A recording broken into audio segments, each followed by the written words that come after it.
Oops.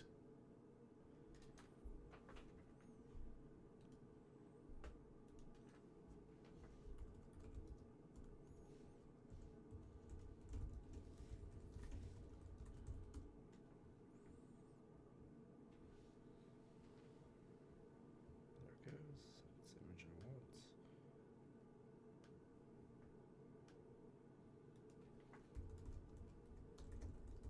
Gary, you want to do it? Hey, let's start the show. It's November 23rd, 2011. Welcome to This Is Only a Test, the official podcast of Tested.com.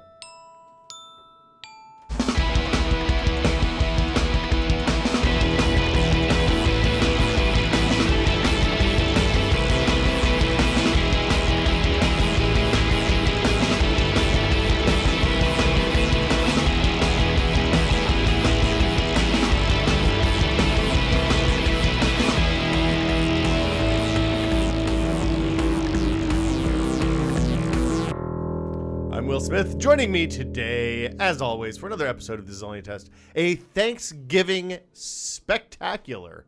That's not just joining you today? It's the Great Pumpkin, Norman Chan. How are you doing, sir? Yes, the Thanksgiving Spectacular is joining you today. You are wearing a shirt that you should never wear on video. It has thin vertical stripes. I knew we weren't shooting video today. You're no video today. No video today. You are using my favorite coffee mug in the world right now, though. Really? Is it the Putin? It's the Vladimir Putin mug. Why is it your favorite coffee mug? I don't. Why wouldn't it be? Yeah, of all the people in the world. If it was a picture of him riding that horse. No. This is then or the photo of him wrestling a tiger or any of the exactly. awesome stuff that he does. Yeah, he's a bad guy. The best right? photo of him is where I think it's a photo of Reagan, and then Putin is like he's photobombing. He's not just photobombing, but it's back when he was a secret agent, working for when KGB, he was still killing people, and he was just in the side picture posing as a tourist. And you don't. No one when they took the picture realized that was KGB agent, and then realized years later he was that close to Reagan. Putin is a fascinating dude. Yeah. I mean, he's obviously a bad guy, and yet he's managed to cultivate this amazing internet persona in the media of just being this awesome badass, like driving around with Hell's Angels, hunting and wrestling tigers, and he's essentially Jean-Claude Van Damme, but real. I mean, he's just like this ultimate man, this ultimate badass dude. Gary, you're back. How you doing, man? It's good to be back. I'm we thankful missed you. to be back. We're thankful to have you here. We had a great string of guests. It wasn't the normal shit show. You guys have got some great alternates these days. I mean, Brad, whenever he comes in, Lloyd is always a fan favorite. Yeah, I think we got to get Lloyd on more regularly now. I agree. I think that's the plan going forward. The listeners love him. But your Hollywood stint is over, at least for a little bit. I was now. away for 10 days doing my actual day job. Now I missed it. I missed sitting here belly aching about technology. You missed a lot of stuff. You missed you missed Kindle Fire. I know, which as you know, has been on very heavily on my radar. Had you ordered one? No, I wouldn't order one. Okay. But yeah, you didn't need to order one, but you did make the claim that you stood by it being the best-selling tablet for the season. I said a couple of times I thought it was going to be the number one selling holiday product and it would outsell the iPad. I still believe that, even in the light of the fact now that it's out and a lot of people can see that it's not that good. I still think that the price and the Kindle brand and the weight of the Amazon mega machine behind it. Yeah, despite the fact that it's bad, they're going to sell a lot of them. Well, 5 to 6 million. I mean, here's the discussion. So there was a bunch of reviews saying it's not very good, including yours. I haven't not yet seen it. I played a little bit with the Nook tablet you got there, which I guess is similar. My question is it being poorly received because people are unfairly stacking it up to a full, thinking it should be something it's not, which is a fully fledged tablet, or is it just on its own terms not very good? That's of course the first thing that there's a. Well, first off, before we get into actual tech talk, this weekend only, I think until Sunday or until we run out of them, we're running a premium member promotion. So you can get a premium membership for $35 for Whiskey Media. It's all the Whiskey family: Giant Bomb, Tested, Comic Vine, Screened, Anime Vice, and you don't get the T-shirt. But otherwise, it's the full. You don't get the $15 voucher for the store. So if you don't want merch but want to be a member and help support Whiskey Media, then you can do that right now. What's the discount? So it's $15. So normally an annual membership is $50. Oh wow! Now it's $35. So it's a pretty good deal. We're doing our own doorbuster here. There's only a few and thousand. And you don't though. even have to get up at 2:00 in the morning. No, We only have a limited amount. Yeah, we have artificially scarcified. Yeah, this. how can you have a limited amount of a discounted membership? Don't ask too many questions. I don't understand why you have a limited amount of Economics. T-shirts. Economics. Okay. Yeah, we're artificial scarcity and all that jazz. But All right. anyway, and that's through Thanksgiving. through weekend? Thanksgiving, That's terrific. if you want to sign up for that, it's auth.whiskeymedia.com/turkey, I think, right? Something like that. It's in my Twitter. I retweeted it this morning, or in Enemy Kite's Twitter, Dave Snyder as well. Also, you can give a gift. Oh Yeah. my goodness, that's the gift that gives on like Jelly of the Month Club. It just gives. I mean, all the year I don't know. round. I would like to think that we provide a little bit more value than the Jelly of a Month Club. Yeah, if you're watching Whiskey Media videos and your friends aren't, and you're talking about them on the gaffs or wherever, I would love a membership. Shack to Jelly News of- Jelly of Gaff. the right? Month. And Something friends, I awful. would I don't know love. what I'm I getting don't you know for what I'm Christmas. missing out on. You could give your friends a gift, and then watch live content simultaneously. The last That's thing, and it'll stack. So if you already have a year sub, you can add another year right now for $35. So that's what we're doing this weekend. Back to your previously scheduled conversation about the Kindle Fire. There's not a whole lot of news this week. I'm going to hit. Let's talk about what we're testing first. We'll get let's it it up. The up. Kindle Fire will come up Yeah. organically as Yeah. it should. All right, good. So I've been testing the Kindle Fire. Wow, there already. It's amazing how what a that was quick incredibly turn. organic. Yeah, well, if we're going to do what we're testing first and then do news, little though there might be, Kindle Fire is not so great.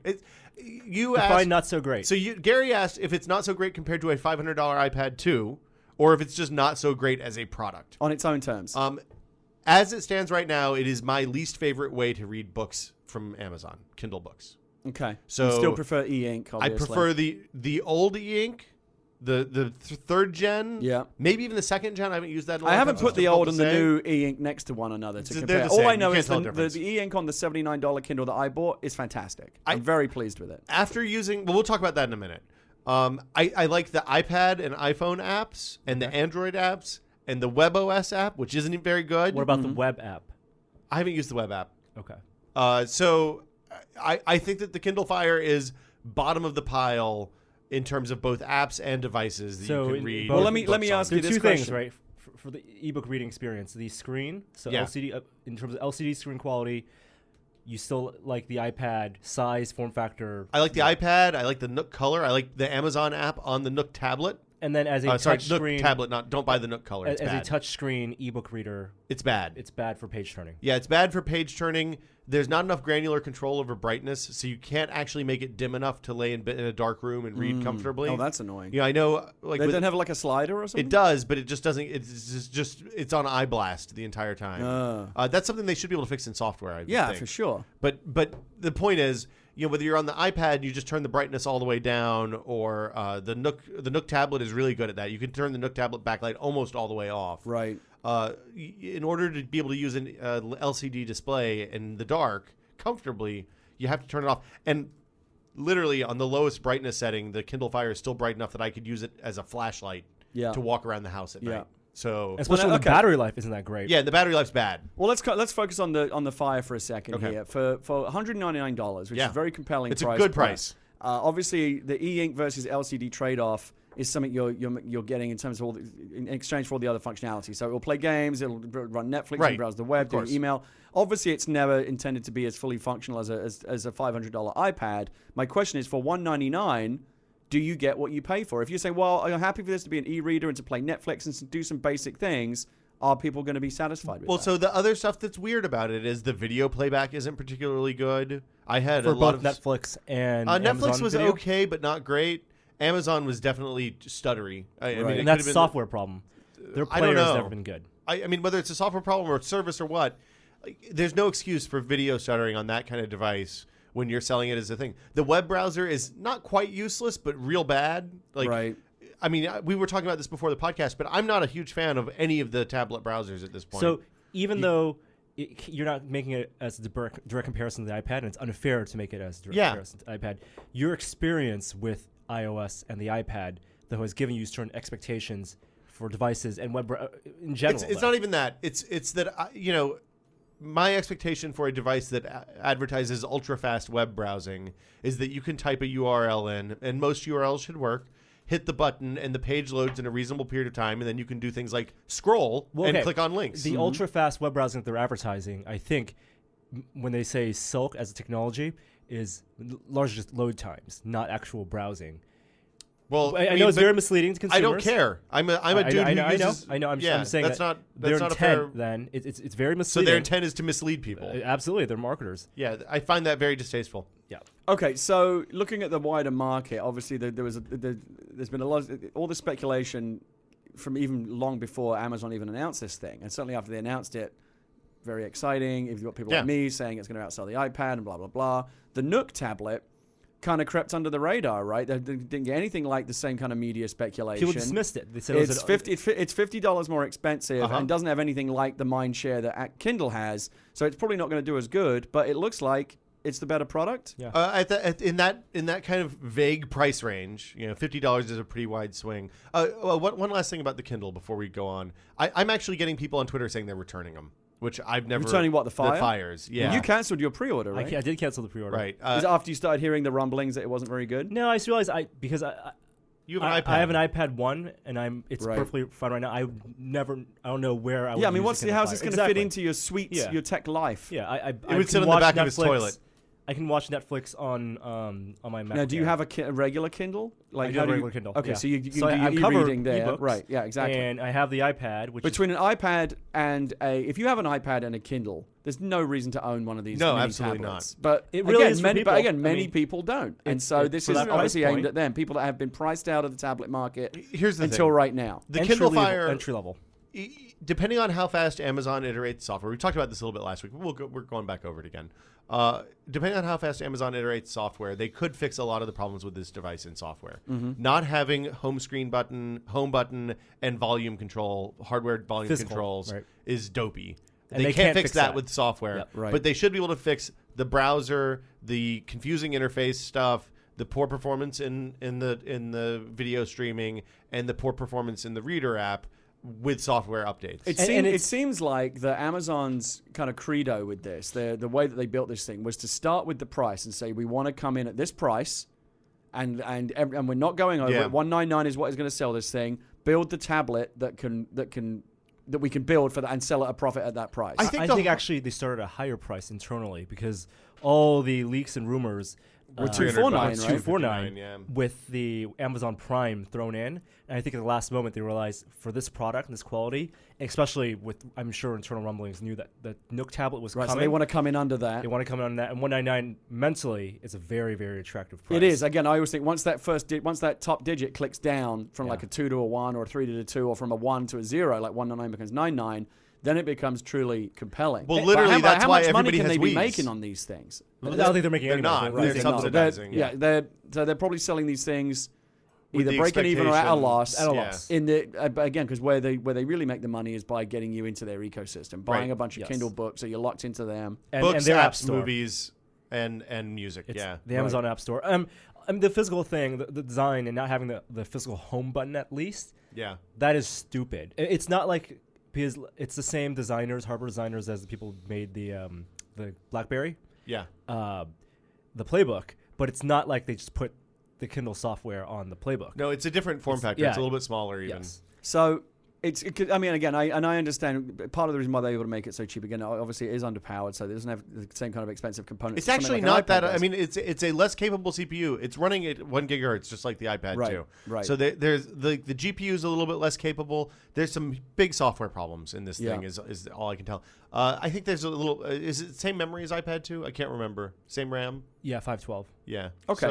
So relatively underpowered, but not greatly so. Yeah. Again, though, where Amazon can afford to sell this thing for so cheap is they can afford to lose money on this thing in the initial running, because what they're really doing is selling you a thing that allows you to buy more things from them. That is its primary purpose.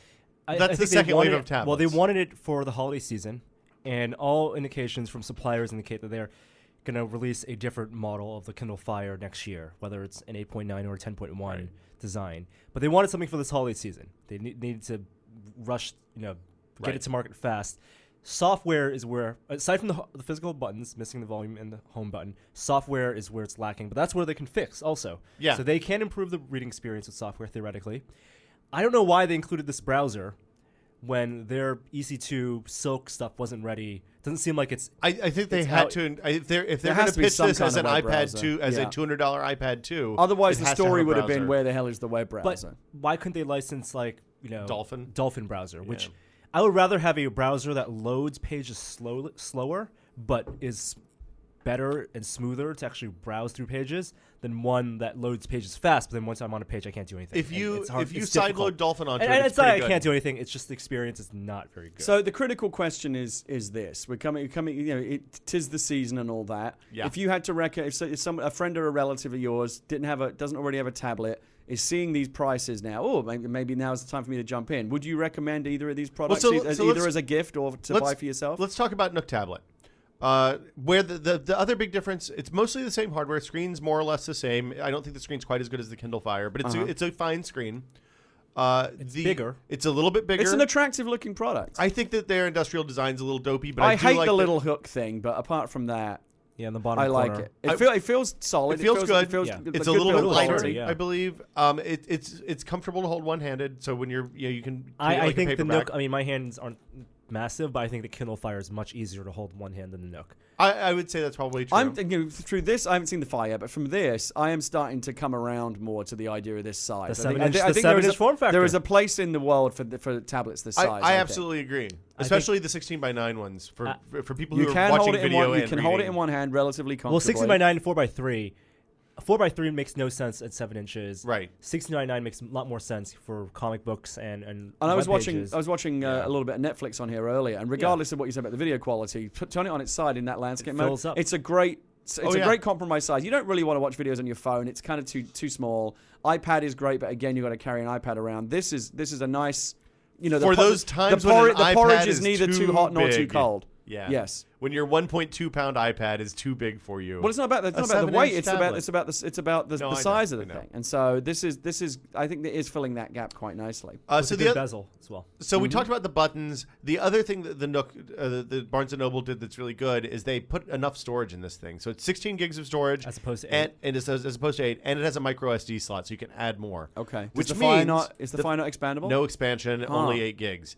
Which is a dumb move for Amazon because no, it's a super smart move for Amazon. Is it? Yeah, because they're streaming everything to it. They don't. Yeah, but what about buying apps and things from the? You're not gonna. It's hard to fill 8 gigs with Android apps. There's no equivalent of the plan. And it's even harder to do it with books, which take almost no memory. Yeah. So if you look at it from that perspective, Amazon is selling a closed box. Barnes & Noble is selling a box that they are, after their experience with the color, I assume, are fully expecting people to root, shit can their software and put whatever they want on, whether it's Cyanogen or some other third-party ROM. And I think they're welcoming that. I think that they're probably in a position where they're making a little bit of money on these. So whether people buy stuff from them or not, they're okay.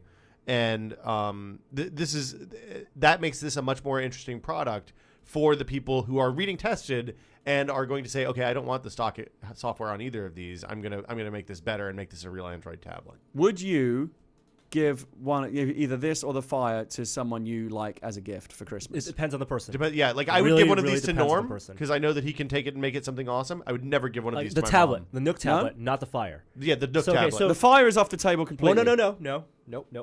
Okay. It really depends on the person. And also, I would not get anyone the Nook, the Kindle Fire. Okay. Let me explain my rationale, but I want to say one more thing. Design isn't perfect on this either. While it does have the home button and the physical volume buttons, speaker placement is really weird. And it's bad. Yeah, it's a bad speaker. It pushes sound away from you. And also easy for you to cover that with your hand. Exactly, yeah. It's real hard to hear video. You have to use headphones. Just like the Nook Color, except a different color palette. It's lighter gray. So it's like they saved money on the R&D for the physical design and put more hardware inside it and then change the software. I'm fine with that. Which is the same thing Apple does with iPhones. That's exactly that's iPhone 4S. Think of it. It's like the 3G to the 3. All right. So who would you buy that for? So let's start with the Kindle Fire because that's the more popular one. Okay. Someone who doesn't own an iPad, who if I'm buying it as a gift or telling them to buy it for themselves, right? Someone who doesn't own an iPad, is not invested in iOS, has an Android phone, and has been downloading apps from the Amazon. Right. So they've got stuff they can put on it. Do they have a Kindle?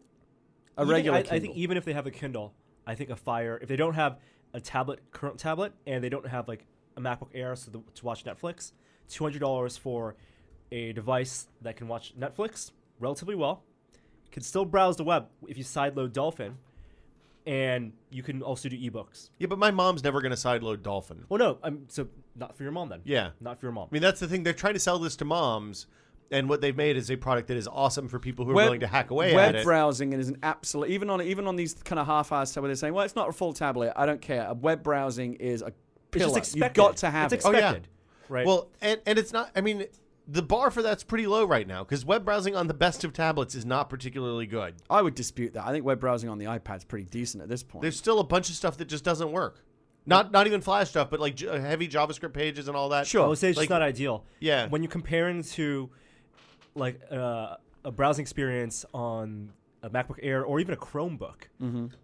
Like with a real browser. Yeah, with a real browser. Right. The pages pages get just that's not enough memory. The thing, memory management. I think is the problem. And the other problem is like with iPad, iPhone, Android, whatever. Like there are high profile sites like Google. It's really hard to make Google Apps pages work right. Not like Google Docs, but like I can't switch between Gmail. I can never access one of my Gmail accounts with an iPad browser. Because for whatever reason, it always just signs in the other account. With I don't Safari, understand. well, but I mean, with Safari that's why on they built. iPad. That's why they built the Gmail app, isn't it? Yeah, but I don't want to. I mean, well, we'll talk about the Google Search app actually. yeah, Have you guys tried that? I haven't tried it yet. Have you? Oh, How's we'll talk about that in a little bit. How's the Gmail experience on these mini tablets? It's most of them have pop clients, so you have to either figure out a way to sideload Gmail, which involves rooting and adding Google account stuff, or it doesn't work. There's no standalone Gmail app for Android. For Android? That sounds bizarre. No, because it all ties into the core Google accounts architecture. Because remember, when you sign up for an Android account, the first thing you do is put in your Google account, right? And then Gmail just taps into that. You don't create a you don't sign in. Yeah, credentials but now for I'm at the Gmail mercy app. of your crappy mail client. Exactly. Weird. So for the Nook Tablet, the Kindle Fire email client was pretty good actually. The Nook Color one, Nook Tablet one, not so much. But all things being equal, if you're looking to if you've got like a budget of around $250 to spend on something special, you would say go with the Nook. Yeah. Okay. especially if it's people that we know who might be a little more open to side loading, hacking, they can make more use of the Nook Tablet. It was trivial. Just whether your books are on Nook, the one really lovely thing about both of these devices is whether you bought into the Barnes & Noble ecosystem or the Kindle ecosystem for books, it was very, very easy to sideload the opposite store on each of these devices. Oh, okay. So I put the Amazon Kindle so you don't have app, to be shackled to either one. Yeah, so you that's buy the why device, then put the store you want on it. That's why I said it doesn't matter. I didn't mention the Kindle bookstore. It's more about whether you're into the Amazon App Store. You can put the Amazon App Store on the Nook too. You can? Yeah. So if you've been getting the free Amazon app of the day, I have not been doing that, but I haven't actually done this. But there's a how-to that I'm going to go through this weekend that walks you through putting the Amazon App Store on the Nook. All right. Yeah. So, and again, poor reviews aside, both of these, are, and particularly the Fire, are going to be huge sellers. The last thing to say is the Barnes & Noble, like the purchasing experience just for the Barnes & Noble Nook stuff is real grim compared to the Amazon. Can you stuff. even? Well, that's the one thing they are good. Obviously, the part where you give them your money, they are going to make that part work very well. They don't though on the Fire. Oh, really? It's Even on the tablet. It's hard to find the store. Huh. Yeah. I could give you this tablet, and good there luck. are like 5 different ways to get to your books, but only one way to get to the Nook But I'm store. saying the Amazon product surely has got to be better. It's still not so hot. And you can get lost real easy. At this point, if you decide that you want to give one of these as a gift, can you even get them? The Fire was 3 to 4 days back ordered. Last time I looked, it's not a total loss. All right, it's not. They're not out. Because I went looking for the lighted cover for the they're back ordered for ages. 5 to 7 weeks. Yeah. So forget about that for Christmas. I have a tan one if you want it. You want to yeah. buy it from me? For the I paid for it. It was $60. It was more expensive than the device almost. All right, I'll check it That's out. ridiculous. Is it still in the box? It's the tan one. It didn't even come in a box. It came in a pouch. I don't like that. Those only work for one device, one type of Kindle. That's true. Well, I only have one type of Kindle. I mean, if you upgrade your Kindle later, whether you upgrade to a Touch or they're going to screw you and you have to buy it I'll again. take a look at after I'll peruse I don't think I have your it here. wares. It's at my house. Well, then what's the point? Well, you could get it on Saturday. Maybe. All right. So what's the bottom line on these tablets? If you're going to hack these, buy the Nook Tablet. Don't buy the Kindle Fire. I don't recommend the Kindle Fire. You would unrecommend the Kindle Fire just across the board. I don't think there aren't any circumstances under which you would recommend. If you would like to get a Kindle for your mom, or a non-technically savvy person, get the $79 one or the $99 Touch. Yeah. Don't get this for reading books. So so if you're looking to buy someone a tablet, though, just generally this Christmas, and for whatever reason that maybe the iPad's out of your reach or you just don't want to support Apple, whatever your reason is, where do you $500 then is a where big do you gift. go? Where do you go? Now, $500 is a great gift, and that's why these Right, exactly. are $79 is an excellent gift. I mean, the same reason why we see the stampedes every Yeah. Black Friday is that $500 is not attractive. $200 is very attractive. Well, and the $79 thing is an interesting point. There's a ton of good $79 gifts out there because the Roku is $79 now. It is. Like the good one. I mean, if you're going to give someone a gift that's $79 or under, around $100, that's a great gift. I mean, I think the basic Kindles are going to fly off the shelves this Yeah. holiday because it's right in that gift zone where you don't feel like you're spending too much. But it's still a nice gift. We thought they were going to, sell hotcakes at $99, but Yeah. now they're $79. Well, the Kindle Touch is $99 too. It's pretty good. Have you played with that yet? How is that? I've been reading on it the last few nights. It's we'll talk about that next. Okay. So takeaway is if you really, really want a tablet and you don't want to spend more than $200, I guess buy the Nook tablet. But again, don't expect for it to be. Do you really have a tablet? I mean, this is the netbook category of tablets? It's a tablet. I mean, that's what's happening. This is the race to the bottom, right? Right. No, there are some worse tablets that are more expensive. There are worse Android tablets. ones. I saw that Verizon is selling the 4G Motorola Zoom for like $99 or something. No in way. their With sale. contract, $199, and it's got to be on some kind of contract. Yeah, of course. I mean, don't buy that. No, don't buy the Zoom. No, don't It's buy the rubbish. Zoom. Don't buy any honeycomb tablets. If you're going to get a cheap tablet, if you have to get a cheap tablet, get the Nook tablet.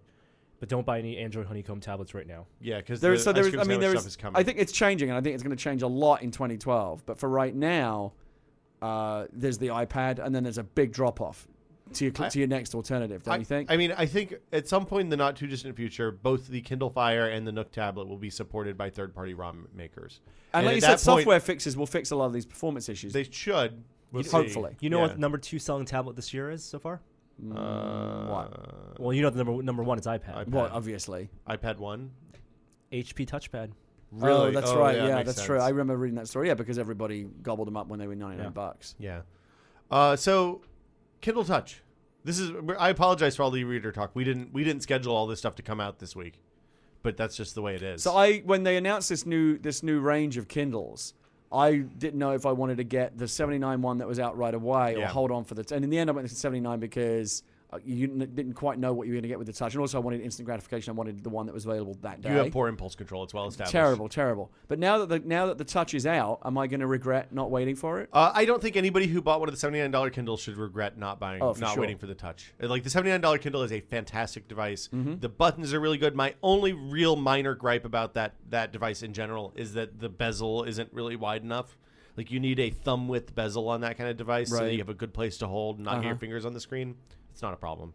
The Touch is really nice. There's a few things that are weird about it. They did a better job with the Touch implementation than the Barnes & Noble Nook Simple Touch did earlier this year. We implementation in software, not the hardware. It's a software. Yeah, the software is different and better. Basically, they made it much less sensitive to accidental touches. So you have to get a fair amount of finger on the screen and hold it there for a deliberate period of time in order for it to turn the page. Really? That sounds kind of a pain. No. It works. It's just enough that you don't do it accidentally. I'm going to just... It's between grazing your finger by accident and tapping. Right? So it's... Or... Okay. They got it right. They got it right. The easy reach zone or whatever it is, so you can hold it in the left hand and still turn the pages with the touch screen. Really good. Great. That sounds good. Like the highest compliment I can say is when using it, I don't miss the physical buttons. When using the Nook Simple Touch, I only used the physical buttons. So again, they're both out. They're both available today. Someone comes to you for a recommendation. What do you tell them? I think if you feel like 3G is something you really need, then the Touch is of course the only way to go. Because only the Touch has 3G. That also starts at $150. Yeah, $50 more expensive. So basically twice the price, effectively, of the basic more or less. The other thing that the Nook Simple Touch does that the Kindle Touch does that the other Kindles don't do is it has the X-ray feature, which is much cooler than I expected it to be. What is that? That's the thing that basically they do keyword scans of books, and it's only on what I would assume is probably high percentage books, like stuff in the fat part of the curve.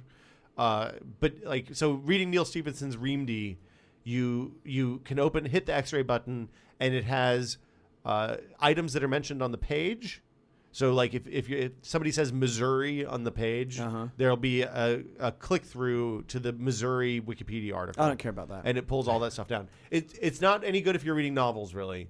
But if you're using it for textbooks and stuff like that, it would be fantastic. Yeah, good I feel like reference. that's so much better if it was on the Fire. On the tablet in general, it would be better, but it caches it locally, so you don't have to have an internet connection for it to work. Okay, that's the So it takes up more space to your book. But who cares? The price difference between the Kindle, the bottom end Kindle, and the bottom end Touch is only $20, right? Yeah. Okay, so it's pretty. Yeah, Wouldn't you say get the other, spend the extra $20 and get the Touch? What are the downsides? There's no physical buttons. Period. Yeah, Right. It has a home button. That little thing in the front that looks like a speaker is actually a home button. Right. I haven't this is of all of these things, it's going to be the toughest review. Because the tablets are kind of like obviously mediocre, right? Right. The Touch is a good device. It's better than the Nook Simple Touch. The touchscreen implementation is quite good. I like using it. I don't know that it's any better than the $79 one. I'm going to use this one for a little while and then go back to the $79 one and revisit. The page turning I get is fairly straightforward. Is navigation like through the store and stuff much better on a touchscreen than using the little joypad thing at the bottom? It's a little bit better. The just in general, the touchpad, on both the Touch and the joypad, you can kind of get ahead of it. So that because the page renders and then are it's slow, catching up, right? So then you can you have to work at the pace of that device, which is always Very weird measured. to me. And also, you change the refresh rate, so you would get the hard refresh. And it's a little. Yeah, you can do that on this, which is really nice. I haven't gone back to see if they've added that to the $79 one yet. What's that? But remember on the old Kindles, it would flash the screen between every page to do go a white. black, Yeah. and then Never liked that. I like that. I think that is really good because it gives you a visual confirmation when the page is turned. So it tells you, hey, stop looking at the bottom of the page. Look at the top of the page. Your brain kind of filters I it out get it. after a while. It's very I find the effect kind of jarring. It's a personal taste thing. Well, so now it only does it every 5 pages. Ah. well, for your Kindle too. For your Kindle as well. Mine yeah. does that? Yours Do I does need a it too. firmware update for that or something? No. It's shipped like that. Oh. Yeah, that's right. I don't think I've noticed the page You can flashing turn it very much. off now, though. So you can make it flash after every page. Oh. Ugh. Which has a battery life impact, but I actually did that immediately and quite like it. It's not a device without flaws, but it's worth, if you like the idea of touch rather than the buttons, I would say And the touch get is that a one. little bulkier, isn't it, than the basic one? It feels a little weightier. If you want if you like the slim, slip it in your pocket form factor, the Kindle, the basic one's probably the better. $79 one feels a little cheap. The $99 one does not. It seems almost weird that Amazon have. I mean, it's great, but you got the choice. But it seems almost weird that Amazon would have these two different SKUs. There's really not a lot to go between them. Why didn't they? Well, they have 3 different SKUs because they're still selling the third gen with the keyboard one, yeah. Which I think actually might be my favorite. Well, and that's a big differentiator. If people want a physical keyboard, I'm saying between the touch and the basic one. It seems like we're having a hard time figuring out which one you would even want to get because there's so little to differentiate. Well, it's a weird situation because clearly, like the smart thing to do would have been just to put buttons on the touch, right? And that sounds like it would kind of defeat the object. Well, no. I mean buttons, page turn buttons on the touch. Both, so you would have the choice. So you have the Okay. choice on one device. Yes. It's weird to me that you have to choose between having physical buttons and having the touch. Because in that situation, I know I like the physical buttons. I'm probably going to, without having hands-on with these devices, I'm going to go with the one that has the physical buttons rather than the one that has take the the touch. risk. Yeah, Yeah. rather than take the risk on the $100 thing. I don't know. I think they're you're not going to go wrong either way. I'm comfortable with my choice. You made a good choice. If you bought a $79 one, you have not fucked yourself. It is a good device. Don't still. buy the one with the keyboard. Why do you like the one with the keyboard? Because of the way it sits in your hand. Okay. Because you have the extra bezel on the bottom. Because the bezel on the bottom goes into the fat part of the meat of my hand, so I hold it. It doesn't block the screen, and the thumb is just in the right place for the button. It's just a whole lot of extra size and real estate for a thing that you hardly ever use. But it's something that weighs 6 ounces. I guess I like the one. Again, it's great that they've got Yeah. a Well, I guess full it's suite of easier options. to type with that than with the non-touch. The touch keyboard is pretty good. It is No, easier with to the type within the non-touch. non-touch. It's a shame Nobody though with uses the the keyboard. no one on those does. Yeah, things. you're not buying things on that. You're buying it on your phone or on your computer and syncing. Right. I think it's a bit of a shame about the Fire because ever since the first Kindle, it's always been considered a really great product. Yeah, they've the hit Fire is one out of the park The after the Fire next. is now their kind of flagship high-end offering, and it's the first one that's stinker. kind of getting Yeah. it's not good. Yeah, it's not an Amazon I think experience. there's a reason that when they announced it, they didn't let anyone actually touch it. and browse it. You know, I get why they felt they need to, because I mentioned this point countless times, but it's ridiculous how long Apple has basically had this market all to themselves. As one of those analysts said, there is no tablet market, there's an iPad market. We all get that. Marco Arman, actually. Whoever it was that said it. People, other companies have got to get in there. They're struggling to catch up. They've got to put some kind of competitive offering out there. Otherwise, every day Apple's just selling more and more iPads, locking people out of the market. Again, if you have an iPad, you don't need one of these. They've got to get in there. But don't you get the sense that in order to hit that price point and get to market before Christmas, they took this out of the oven? Cut corners. This came out of the oven a little bit early, don't you think? Well, not letting people handle Android tablets pre-release is a time-honored tradition in the Android tablet market. Because, if you remember last year when they were showing the Zoom at CES, they just showed a video loop on that. Because they just know it's not. Yeah. That once it's in the hand, people are like, their software wasn't not that ready good. either. Honeycomb wasn't ready at Right. that time. No, but it's telling. And at this point, when I go to, we don't get invited to very many press conferences for fairly obvious reasons at this point. But anytime we do get access to pre-release stuff and they don't let you actually handle it, I'm immediately that immediately sets off all the warning bells. And I think that 2012, I feel like 2011 is just starting. 2012 is probably going to be a different story for tablets. That we're going to start seeing real competition. Yeah, I agree. I think that will be the breakout year for real competition. And like I said, and again, though, it's tough. Like I said, Kindle Fire is going to be the first real competition to the iPad. And I think it will still be that, based purely on the power of the Kindle brand and Amazon's marketing machine and the price point. But it's not what we wanted it to be. Well, it's not offering the performance that makes it a genuine real device, like a real alternative to the iPad. But again, other people will make the argument it's not meant to be that, right? It fulfills certain Well, You've got to judge the that's a product on cop-out. its own terms. Literally, if you look at that promo page for Kindle Fire on Amazon, it hits the same notes as the iPad page. But isn't they're that, marketing isn't that like against iPad? Isn't that Well, like, no, if but you isn't look that at like reviewing advertisements. the new Honda Civic and saying, well, this doesn't have the performance of an Audi R8, even though it's what I'm telling the you price? is, if Honda was saying, "Hey, look, this car is faster than the Audi R8," and you go out and race it against the R8, and it is not as fast in some way. Is that what Amazon was saying? Ultra fast web browsing, dude. And it's clearly not that. It's shit. right. I don't know. I think Amazon rushed this out. That's No, what there's it no feels question because they've got a holiday window to hit. Yeah. They were kind of behind the eight ball on both sides here. They had to get out for a holiday season because again, you can't let a whole other year roll over. People are buying iPads No. instead. They clearly had a price point, as Norm says, probably closer to $249, but they had to hit it within those time and deadline, budget and deadline parameters. Yep. This is what you get when you're eight-balled like that on each side. The product's not going to be the best product it can be. So two questions. Do you think that this is going to impact if people get these Fires for Christmas and the experience is bad for them? Do you think this is going to negatively impact other tablets in the future? To some extent, yes. I think it's a little bit the equivalent of what Jeffrey Katzenberg was complaining about with all these shitty 3D movies that got thrown out onto the market, where people go, "Oh, I didn't see Avatar." Well, I know where you are in the Steve Jobs book. Well, basically, people saying, "Well, I'm not even reading the Steve Jobs book," but Okay. I remember when Katzenberg said that because it's relevant to my interests. That's true. That people, 3D can be great if it's done by someone who knows what they're doing, like Cameron, and they spend $250 million making Avatar. Yeah. But then when you throw out all this Clash of the Titans. Clash of the Titans and movies where Green they just Hornet. threw the 3D on as an afterthought, and people go to see it and they go, "Oh, I heard the 3D was great, Yeah. but it's actually kind of shitty." They don't go to the next 3D. This is why 3D movies are being scaled back. You notice this 2012 has got fewer movies than 2011. 2013 has got even fewer planned because this is now what we're seeing.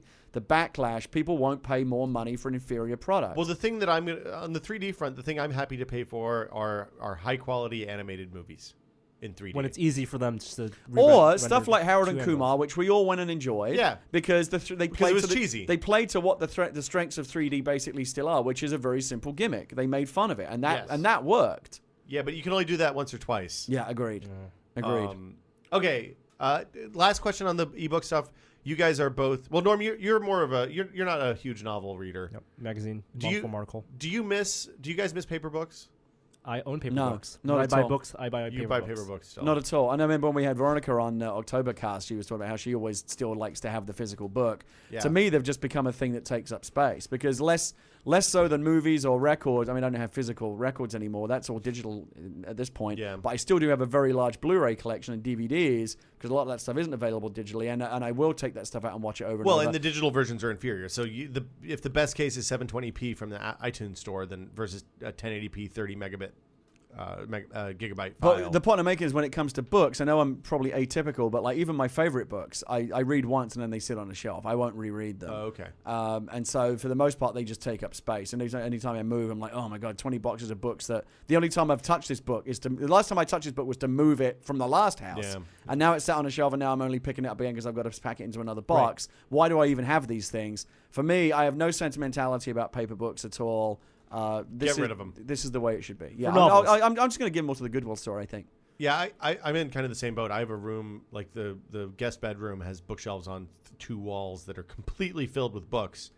And like at this point, if I want to go back to one of those books, I've been just rebuying them on Kindle. And what's interesting about books is real bad. When you look at the physical size of the physical, compare it to movies or songs or anything else, compare the physical size of the object to the digital footprint. It's the greatest expanse with books, because a book can be like the Steve Jobs book, for example, is a big, huge, heavy doorstop. Like 600 pages. Yeah. The digital version of that is a tiny amount of data on your device. Oh yeah. And so the saving that you make is vast. That's exactly. And now that you even more so than with movies lending or music. You don't lose anything really. Well, the lending is real limited though. The lending is limited to a very small number of books in my experience. I've had I think 3 or 4 books that I've been able to lend, which is a bummer. Right. I do miss that.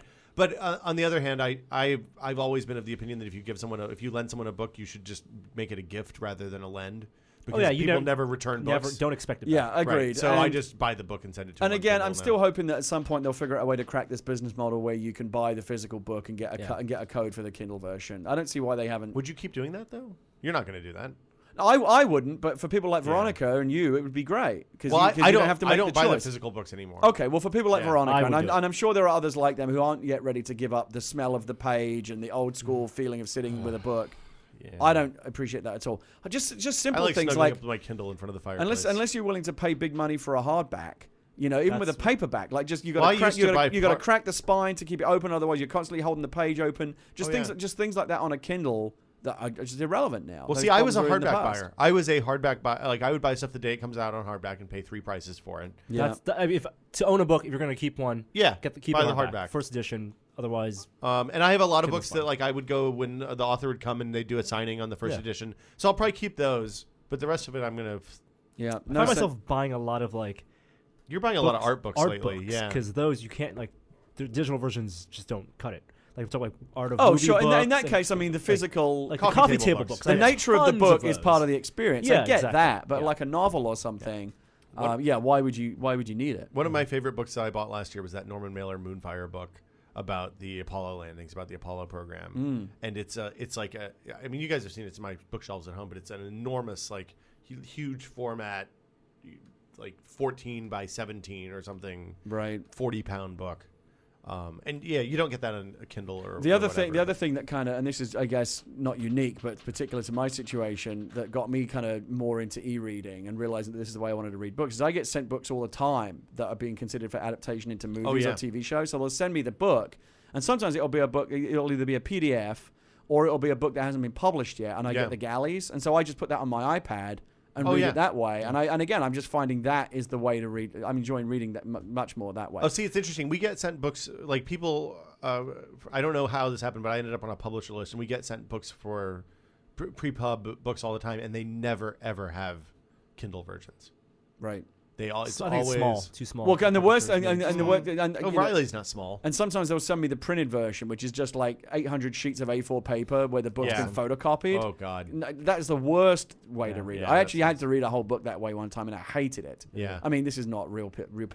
Yeah, this is all those pre-release early books that you're getting for free, and you have to manually turn the unbound. I read a fantastic book that is not out until next year that you will love, and I can't talk about it on the podcast. I'll tell you about it afterwards. Okay, please do. You will really like it. I'm right up your street. Okay. And even books that have illustrations, even for like the beginning of chapters. Don't forget. And pages. Well, remind me. Like the digital version now, with the iPad version, you get all the full color illustrations. You get the photos, like with Steve Jobs' biography.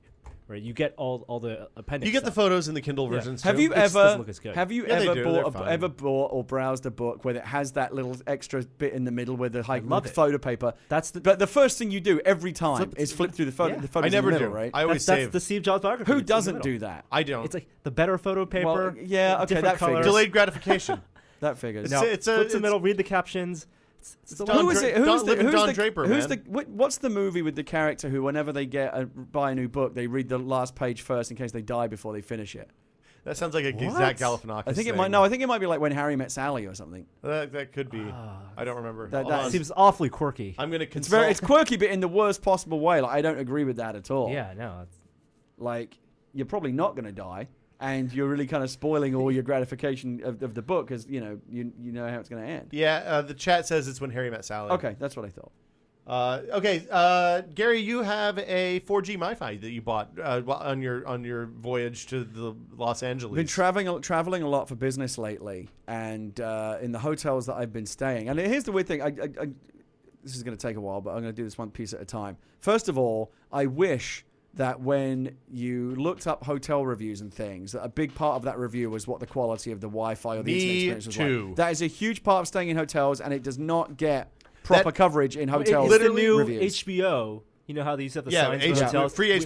Free HBO. No, I want the free And high-speed Wi-Fi. now they say free Wi-Fi, but often the Wi-Fi is so shit that it's basically not worth having. Well, if you have the bad room, then you're boned. Or you're being asked to pay $12.95 for Wi-Fi a day or whatever, which is a rip-off, and even then it may not be very good. Well, so like this is why we go to the hotel we go to for CES. Because you know you can get... Because I know that they have good internet. Oh, there. I got a room there, so we're all good. Nice. Okay, I will great. be seeing you again at not at CES, but I'll certainly be seeing you in Las Vegas in January.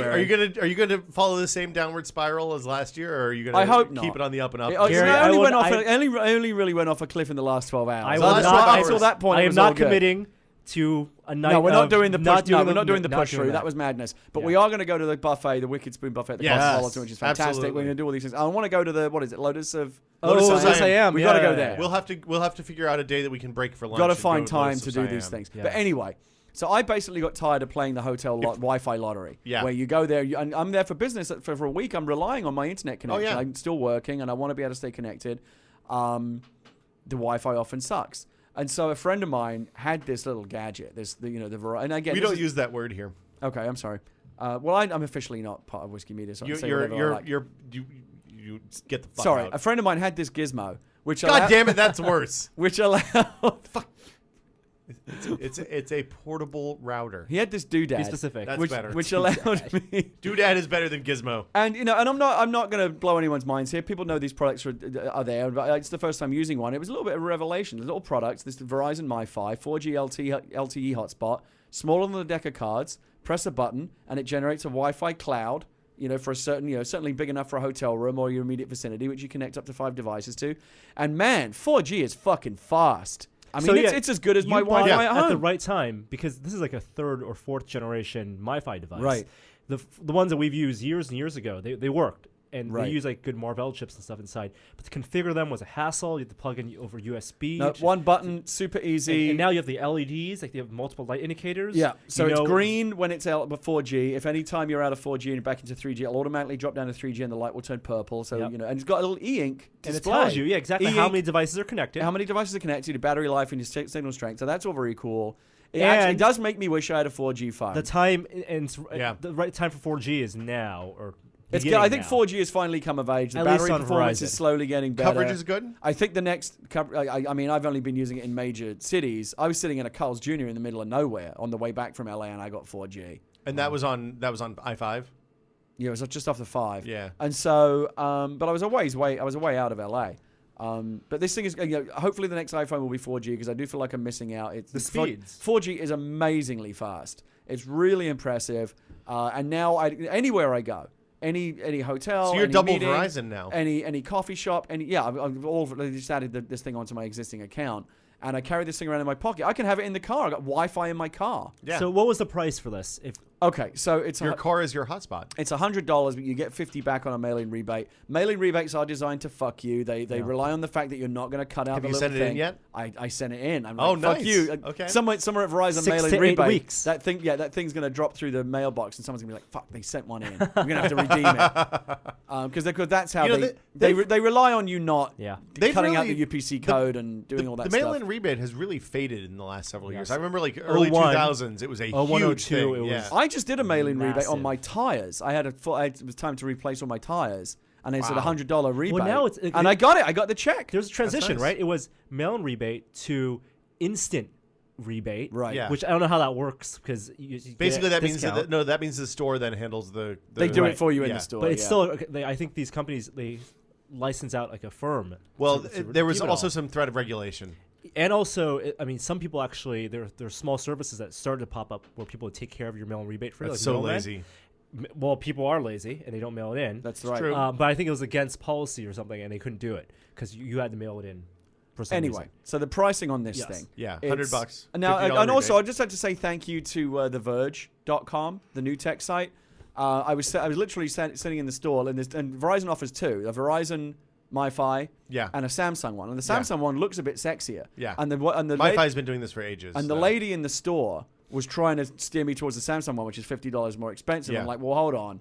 And I said, give me a couple of minutes. Go on my phone. Boom, boom, boom. And I Yeah. typed in, I googled like MiFi versus whatever the other one was. Yeah. And The Verge was there with a great comparison of both. Uh-huh. And said both are very good, but we're going to give the edge to the MiFi Okay. on a couple of important points. Which And I were? said, Battery life? No, battery life was not one of them, but like it's easier to know how much battery life you have because the indicators are better. Oh, because it has a screen on that It one. held the signal better. It didn't drop the signal as often in their testing. And so I'm going to Okay. go with the MiFi one. So I picked up the MiFi. It's incredible. I mean, there's no setup at all. You press one button, it turns on, and it works. Yeah. And I had my laptop, I had my iPad, I had my iPhone in my hotel room, all hooked up to it, doing 4G power. Incredible. Loved it. So the prices. So the one I got was $100. I'll get the $50 back, which comes in the form of a Gift card Visa or gift something, card, which yeah. you can use anywhere. And then, of course, the critical thing is the data price. I did have to sign up for a 2-year plan. What I'm probably going to do, providing the new iPhone next year will be 4G, which I'm hoping it will be LTE. It should be by then. Yeah, you'll just transition over to I'll transition over and I'll pay the penalty to cut loose the 2-year contract. Yeah. It's prorated.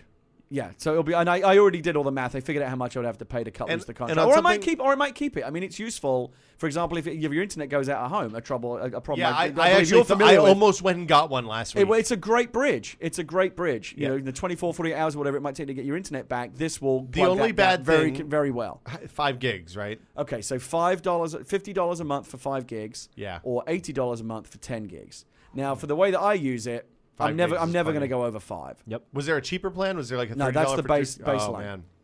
Okay. But I'm willing. Additional $50 That to me is worth it. That my company pays for that. It's a business expense. Right. It's invaluable to me now. So- With the these thing, new though, that's- models, I have a question about usage. Can you charge and use it at the same time? The old models you could you not. can plug it into the mains. I haven't tried this You yet. mean but electricity? I am told that you cannot.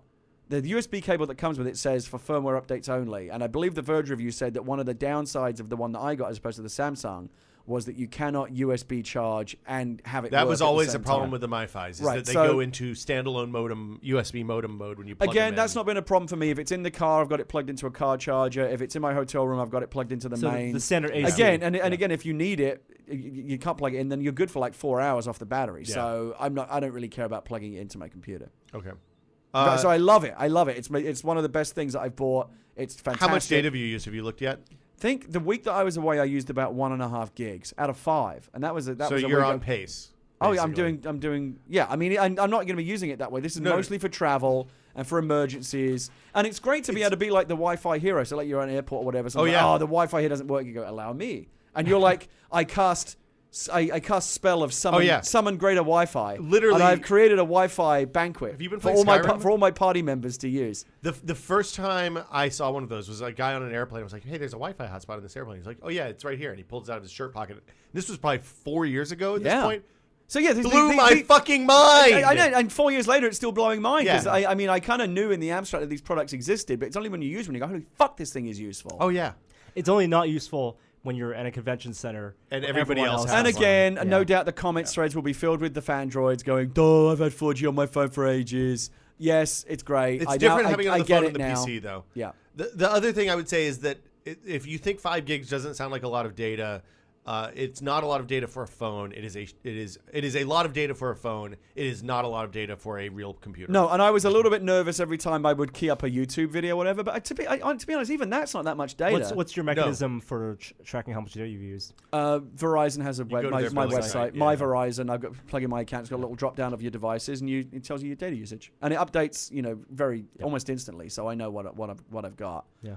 So I mean, and then between the 2 gig on my phone and the 5 gig on my device, You know, Yeah. it's a You lot know, to have. when the iPhones and when other phones, more phones get 4G LTE next year, whether it's on AT&T or Verizon, it's gonna be a decision between buying one of these or paying the extra $10. Well, this is one of those. Using your phone as a this is one of hotspot. those situations where specialization is actually not a bad thing, because then you have a dedicated battery for Wi-Fi from your laptop and your phone, so you can use that and.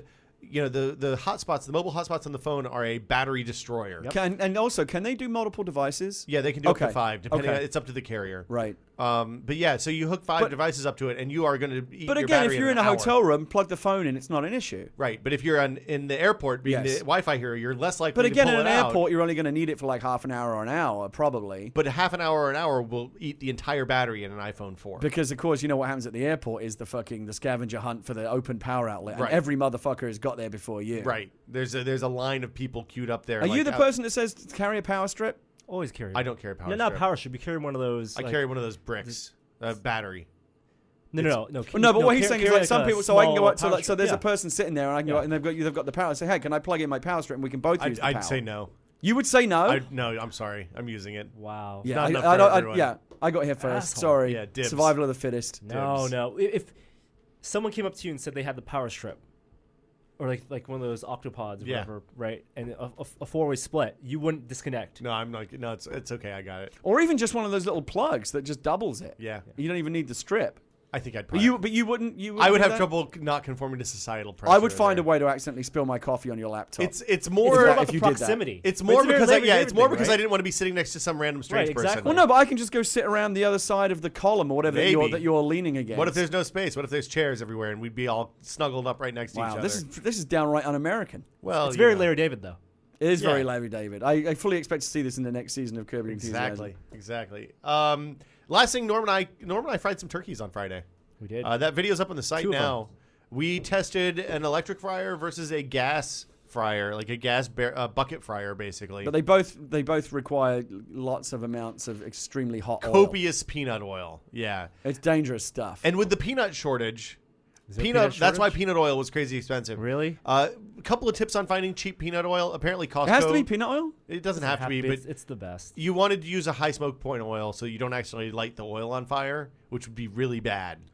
That's the thing that terrifies me about it. I mean, you really are literally playing with fire. Yeah. With these. Well, the thing but is, you don't see the fire until it actually happens. but the risk of third-degree burns and death is almost worth it because there's nothing like a deep fried turkey. I'm gonna go ahead and They tell taste you. so good. That turkey was good, but I think a well-prepared, brined, roasted, good turkey is going to be just as good. You could brine it. We just didn't You brine can't brine. You shouldn't brine it if you're going to. You can. I still don't you can think inject the marinade. think you're gonna get that crispiness on the skin. There's something about deep fried that's turkey. Man. possible, and it gets real thin. I too. don't know. Maybe I'm spoiled because, like I was saying before the podcast, the best turkey I've ever had at Thanksgiving was Yeah. a deep fried turkey that was a real wild turkey that had been shot and killed that morning. Yeah. My girlfriend at the time, her brother was a hunter, and he went out and fucking shot and killed this turkey. That's good luck. And like you would be picking buckshot out Yeah. of it because they would get most of it out, but every now and again there'd be a little pellet. But Did it's you like cut down any trees or anything that morning it was too? just Are kind you of really cool. supposed to use like regular shotgun pellets? Yeah. To kill a turkey and then eat it? They're not lead shot anymore. Okay, so it's okay. Nobody's used lead shot in 25, Yeah, 30 you're years. not going to poison Yeah. yourself or anything, but still, Right, it was kind of cool. it's- It's like spitting out the pips. Well, the of thing a, is, of a fruit you or something. when you shoot game birds, you got to be real careful because you can lose teeth. Like you can crack the shit out of a tooth on a stainless steel BB or whatever is in there now. I watched Obama pardon a turkey this morning. I know that that's a great tradition. I've never actually seen it done. He did it live on TV this How does morning. that? This is 2 turkeys, right? There were 2. They only Soft had on they only poultry. had one there. They named them. Liberty and peace were the That's 2 right. turkeys They're always today. it's a coordinated And name. Obama comes out and he gives a funny speech. So we're macing kids it's at very- Davis, but the turkeys get off free. It's a very light-hearted speech, and then Yeah. he comes and does this almost like a papal thing. He goes, "I hereby pardon you," and Wow. and the Goodness. turkey, gets to go live on in Mount Vernon and have a long life. It's kind of nice. It's silly, but it's good. Someone's got to make a movie about the turkey who wants to be the one that's pardoned. Yeah. Well, Well, there was a do South like Park. a turkey prison movie. Yeah. That would be a good Pixar movie or something. Chicken Run Yeah, style. it's Chicken Like Run. very much like Chicken Run, Yeah. exactly. Yeah, that's weird. Fucking really frustrating right now. What's frustrating? Well, we're macing college kids. No, pepper spray. Pepper It's spray it's makes a fancy sense. food Big. product. What? It's a tasty treat. Do you not watch Fox News? Not much Fox News. It's a delicious. That's true. It's basically food. It's pepper. Yeah. food. It's like a little bit of Yeah. rooster. It's like a little I bit didn't of realize rooster it's like sauce. That's not it's gonna like hurt like anyone. getting wings. It could have been diluted. Yeah. Anyway, but the turkeys. And to get be off. fair, that cop looked terrified. that I mean, he no, clearly it was- was. dude, in that great- cop is a fucking fascist. He was in fear for his life. Did you not see how, He should how have been in dangerous? fear for his life. He was surrounded. The way that by those students were sitting there with their arms Oh, locked, I mean, no. that is downright threatening. Yeah. The best part about that whole thing was, did you see the chancellor walking out after dark with the silent, reproachful I students know how surrounding her? it was very humiliating. Oh, it was horrible. Shame, just the ultimate walk of shame. Yeah. And I very much enjoyed the meme of that cop who's been inserted into all the great works. Yeah, of that's art. good. That's casual pepper spray cop. That's this decade's Lindy. And there's right? a great Megyn Kelly kaleidoscope meme now as well. You know, because she's the one who famously said, "Oh, it's basically a plant product. It's basically a food product." Yeah, absolutely. Now there's all these ones where she's saying, "Oh, bamboo's under the fingernails. It's just like a pedicure." The thing I love, the thing I'm missing is that there's nobody lining up to volunteer. You know, remember how the people would be like, "Oh, I'll get waterboarded. It's not that That bad." was just Sean Hannity. Well, it was Sean. He's still a person, Okay. He said he would do it, and He then he said- wouldn't and then do he it. never did. He actually- Nobody's saying, "Hey, I'll be Christopher maced Hitchens to did see it. how this is." That's true. And that's why he knows how bad it is, and it's not a fucking joke. Yeah, no kidding. Again, let's get off the politics. The Yeah, last one I sorry. want to make is: can you imagine how those Fox News guys are going? There's nothing. We're pepper spray, a bunch of wusses. If those were Tea Party supporters that bought pepper spray, they'd be calling for Obama's head too far. on a fucking plate. Yes. All right, let's get back turkey to fried. technology. It was delicious. I don't think I would do that. Did you? Now, how much of these you cooked? Two, right? We cooked two. So which was the better result? The electric one was better, but I think only because I overcooked the Too gas much one. oil, possibly. No, Or it it's wasn't. too long, It wasn't too too much long, oil. too It long was in that the we went like I didn't trust that the time was right. Also, on the bucket, it's very hard to test the temperature. Yeah. Now, were either of these indoor fryers? Because you can get that No, sounds one of crazy. The to electric me. one is indoor, and it don't use an did it indoor fryer barely. indoors. We did it indoors technically, so it was in the the garage. garage with the garage door open. What's the problem? It makes a lot of steam and peanut oil smell. Oh, so yeah, you want to be out in the yard for this. The other thing, I watched that video last night. I think that had we trussed up the turkey fryer, the outdoor gas one better, I think it would have held in and cooked more evenly. Now, I think these- the problem was I left it loose and I Do shouldn't these have. fryers come with like the big hook that you're going to Yeah, need the to dingle get dangle. in and out of there? Yeah. Dingle. Okay, dingle dangle. Dingle Because I've dangle seen is people the just use technical wire term. coat hangers and stuff That's for that. fucking crazy. No, no. This is such a bad idea. Well, doubled up to be fair. So a bunch The of plastic coating. a bunch of readers gave pro tips in the comments for this. Okay. One was that if you turn off the fire before you dingle dangle the turkey down in there Mm-hmm. and it spills over, you just have made an incredible mess, not a giant mushroom cloud. Right. So turn off the gas, put the fire out, and then relight it after the turkey's Okay, that's in. good. That's a good It's tip. a good tip. Safety tip. Relight the fire, but after you heat up the oil. Heat up the oil, Yes, put the 350 turkey in. degrees, okay, Heat up the yes. oil, turn off the fire, put Yep. the turkey in, Yep. turn the It's fire really, back really on. easy to turn Good the fire tip. back on. Good tip. Yeah. Other stuff, don't. A lot of people said to marinade, inject marinade in the turkey. Well, I was going to say, breast. how much can you really season or brine this thing before? We just put do pepper you- and salt. Salt and pepper Okay. the skin. That's You, it. like you Classic. don't And usually. do you get under the skin or?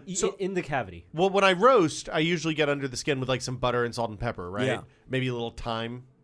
Why not? For Thanksgiving, though, I don't like to brine. I don't like to inject the marinade because I don't want to add a whole bunch of random flavors to the turkey. I want it to taste like turkey. Mm-hmm. I don't want it to taste like Cajun turkey or whatever. So, I mean, I get that that's a thing in certain parts of the country. Cajun turkey sounds pretty good. Cajun turkey's awesome, but for Thanksgiving, I want a straight, normal roast Traditional, turkey. yeah. The old school. And you can't get that with the fried. The fried turkey, the thing that surprised me is it didn't taste like fried chicken or anything like that. It just tasted like turkey that was cooked. Like it was much easier to execute a really well cooked turkey with the fryer than it is to do it. And with the other roaster. good thing about the deep fry, if my memory serves, it's much quicker than any 45 other way. minutes. Yeah, I Yeah. mean, as opposed 2 to hours hours in total. the oven. Yeah. And then also the skin. Oh, It's the like skin, that South the Park skin is the best episode, part. I just eat the right? skin. Exactly. Yeah. You'd be Like if carving. somebody says to me, "What part of the turkey do you want?" I say, "The skin." Skin. Just give Yeah, me all of it. skin. Just the skin. Yeah, just pile it on. And with your new world order of food, you can do that. Oh yeah. I mean, 'Cause there's no batter or The greatest anything. thing about my diet is I can even eat regular original recipe KFC because it's actually not that. No, it's really? Original recipe is hardly any flour. On the extra crispy is going to be a different story, but like an original thigh, for example, on KFC is about 9 grams of carbs. It's not Yeah. very much. So yeah, like I was really pleasantly surprised with how the turkey came out. I think if you have a good meat thermometer that you can leave in the oven, you do like when I roast the turkey the in the oven. Yeah. Basically, I started out. I do stuff the bird, which you can't do with the fryer. So you can't put stuffing in the cavity, which is a bummer. I've never stuffed the bird. It's too much of a hassle. The stuffing's all going to come out anyway. Just do it's it so separately. good. Do the stuffing separately. You get all the gore and blood and stuff in the stuffing that goes in the bird. It's delicious. No, I don't like it. You're doing it wrong. And there's a whole. But there's all stuffing those is the best dangers stuffing. about What if type the of stuffing stuffing? doesn't cook through properly, it's a big hassle. No. I'll tell you how to fix that. So my turkey cooking process is a modified version of what the America's Test Kitchen people do. What I do is I start it upside down, stuffed. So you start it breast side down so that the legs and the dark meat can get a head start on cooking. Okay. And then basically once the thighs reach a certain temperature, I flip it over. When the stuffing reaches when the thighs and breast are approaching done, then I pull the stuffing out and put it in a casserole and continue cooking the stuffing. Oh, I see. And then finish the breast and the thighs with no All right, stuffed well that's cavity. good. Got the Three best extra of both So you get the worlds. best of both worlds. Yeah, I like that. All right, that's good. And then the prep is just like literally butter and salt and pepper up under the skin, and a little bit of salt and pepper on the outside. How many Delicious. deep fried turkey related injuries do you imagine they have over Thanksgiving? Like people coming that to the Shatner ER with video like said horribly that, right? scalded hands and things. It's a big Good- fire day. Good Oh, yeah. weekend for State Farm. Yeah. Well, no, bad weekend for State Farm. Well, because they're going to be paying out. Yeah. All right, or people buying policies. Yeah. You don't. The thing is, you don't want to do that where there's any cover, because if the fire comes up, and it would be. It's really like bad news. in England, November the 5th, which is Guy Remember? Fawkes Yeah. Day. Days there's time tremendous travel amount, also tremendous invented. amount of people playing around with fire and fireworks, and it's the busiest day for the fire service and Yeah. also for hospital ERs. People coming in with burns and things. I can see that. I'm It's just like 4th of wondering if July. it's a similar. Yeah.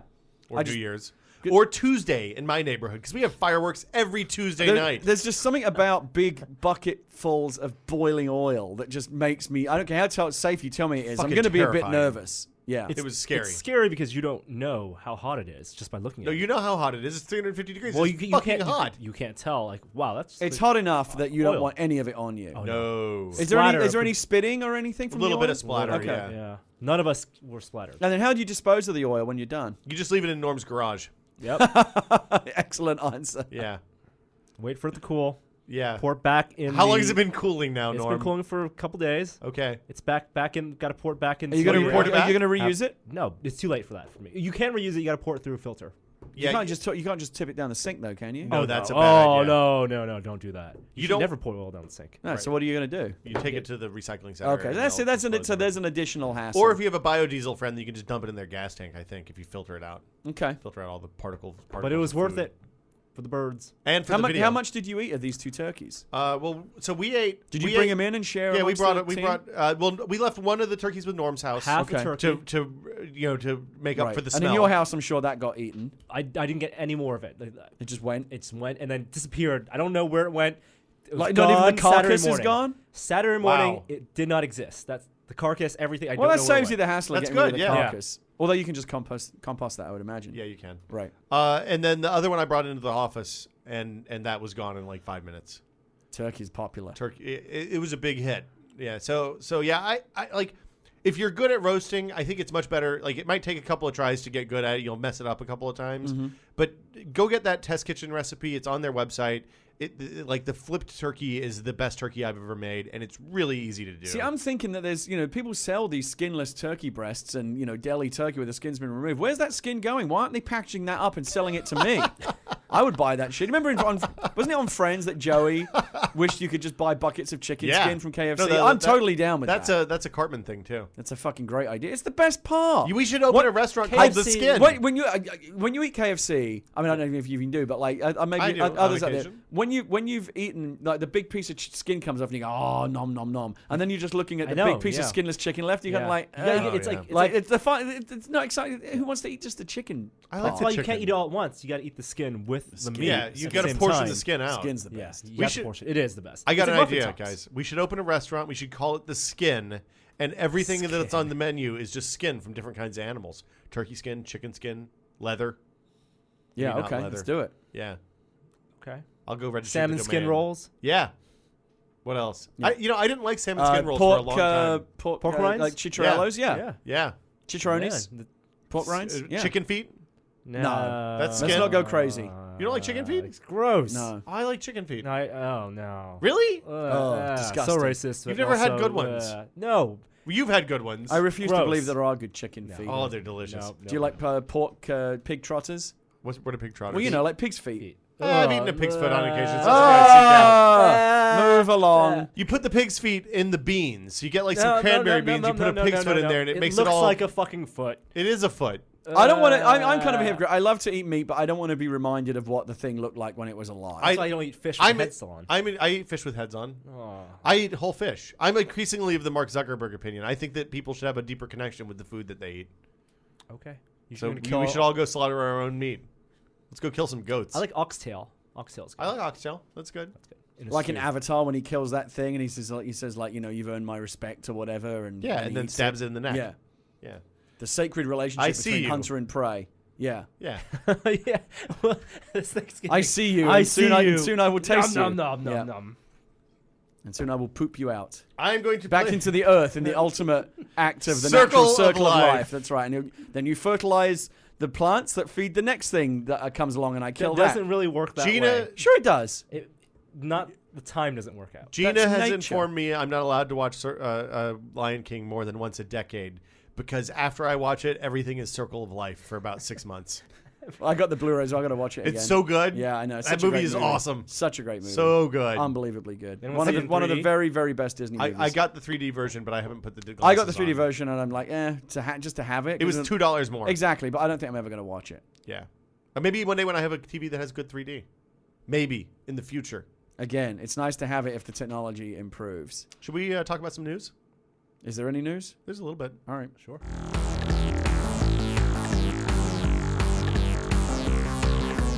Did I forget anything we've been testing?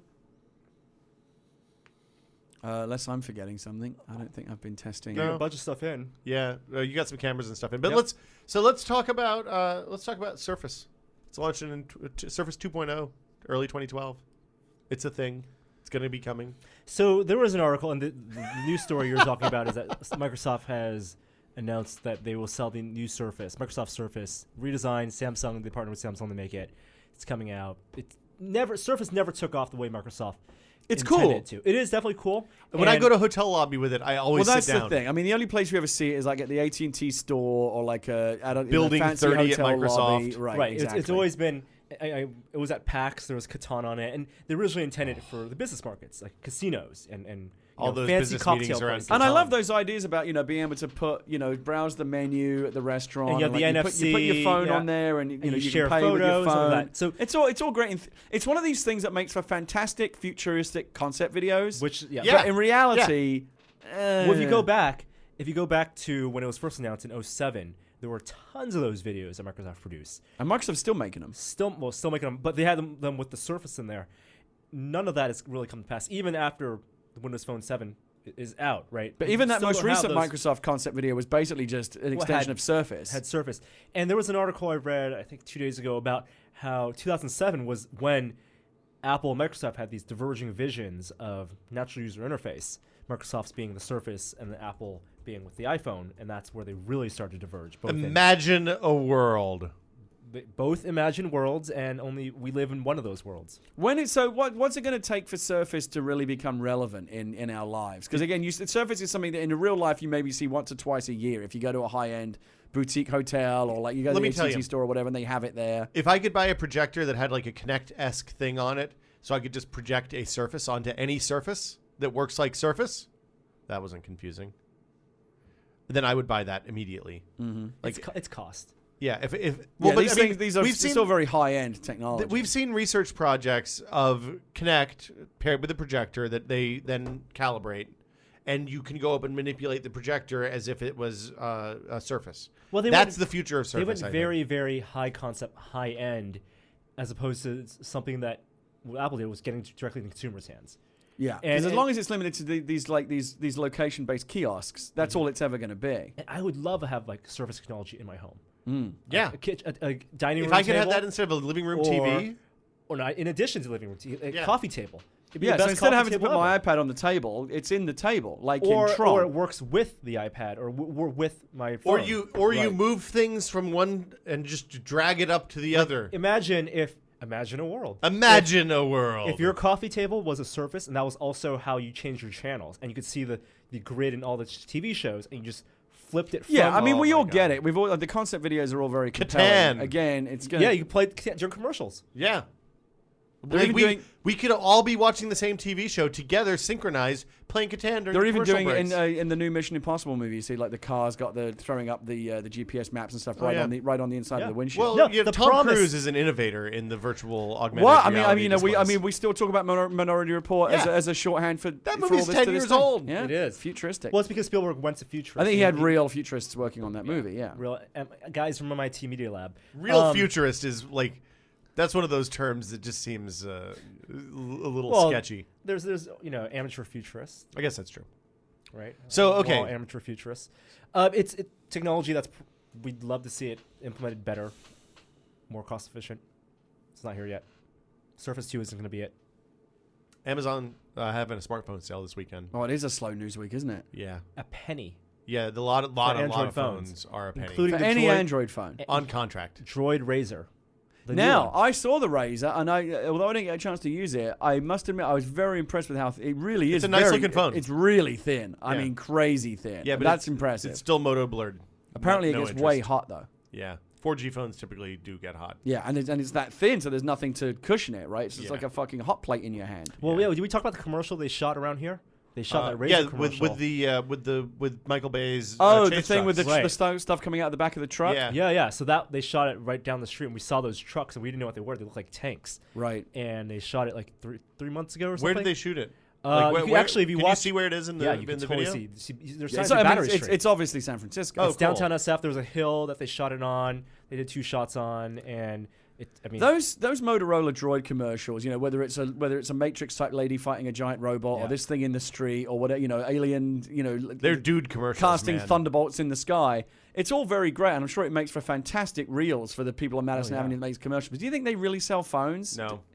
I say yes, not to us, but it's like the droid. Like who bought the first droid? I It's want a those people. phone that lets me fight giant robots. No, no. This Well, I did you thought happen was to see always that ad? Droid. The girl that fights the giant robot, as she's dismantling the robot, each part of the robot she dismantled is a different feature on the phone. This is what I always yeah, thought. I didn't get that. I just saw a giant robot getting its ass kicked. This to me was always the genius of the Apple commercials in the modern boy. era, which is all they do is they throw up the phone on the screen, just a straight up shot of the phone. They go, look at what it does. Boom, boom, boom, boom, boom, boom, boom, out. And- people and go, fuck more me, that's so- really cool. Yeah. Where there's some guy throwing boxes out of the back of a truck, and there's some dude that looks like he's wearing this They're Matrix telling armor. stories, yeah. Yeah, but it tells me nothing. It's Okay, like that. It's like we that should talk weird about Buddha palm Really, prelay. the ultimate out for these commercials is that you take out the phone and all of a sudden like 4 really hot girls come up and want to sleep with you. Like that's the message that Verizon is selling with their commercials.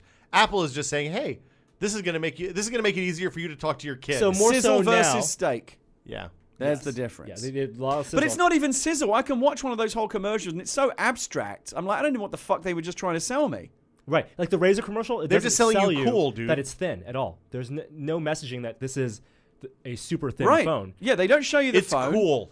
The Yes, phone is in there for but maybe honestly, a second at the end. but honestly, No, if I'm the head of Motorola or Verizon, I'm looking at these commercials that these douchebags at the ad agency have just charged me $10 million for. I'm like, what the fuck? How the fuck is this Do going you to remember sell our product? the Shepherd, Zoom commercial?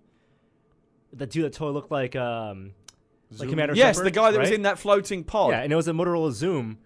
Man, I'm so glad I Yeah, don't it's all watch part of the same commercials. family, those Yep, commercials. yep, yep. These matrixy cyberpunk type commercials. So- Again, I think do more for the ad agency than they do for the Well, of client. course. And they Because did. they're Well, that's making bullshit. short If I'm the films. client, I'm employ- going to say, fuck you, hire me Apple's ad agency, although they're probably right, They have exclusive. exclusivity They're with super graphics, expensive. yeah. So, Yeah. but they employ Michael Bay's trucks, his rigs, and all these hip USC music video directors. Yeah, get it's to a direct Madison them. Avenue wank fest. It's not actually selling my product. If you look at non-Apple commercials that have been really good over the last years, those Sony ones, they do a really nice job of selling a single feature of the devices. Oh, the bouncing balls. The bouncing balls, color. all of those. Yeah. So they said, hey, we have more vibrant colors than anybody else. How are we going to show this? Let's get 4 million bouncy balls and roll them down a hill someplace.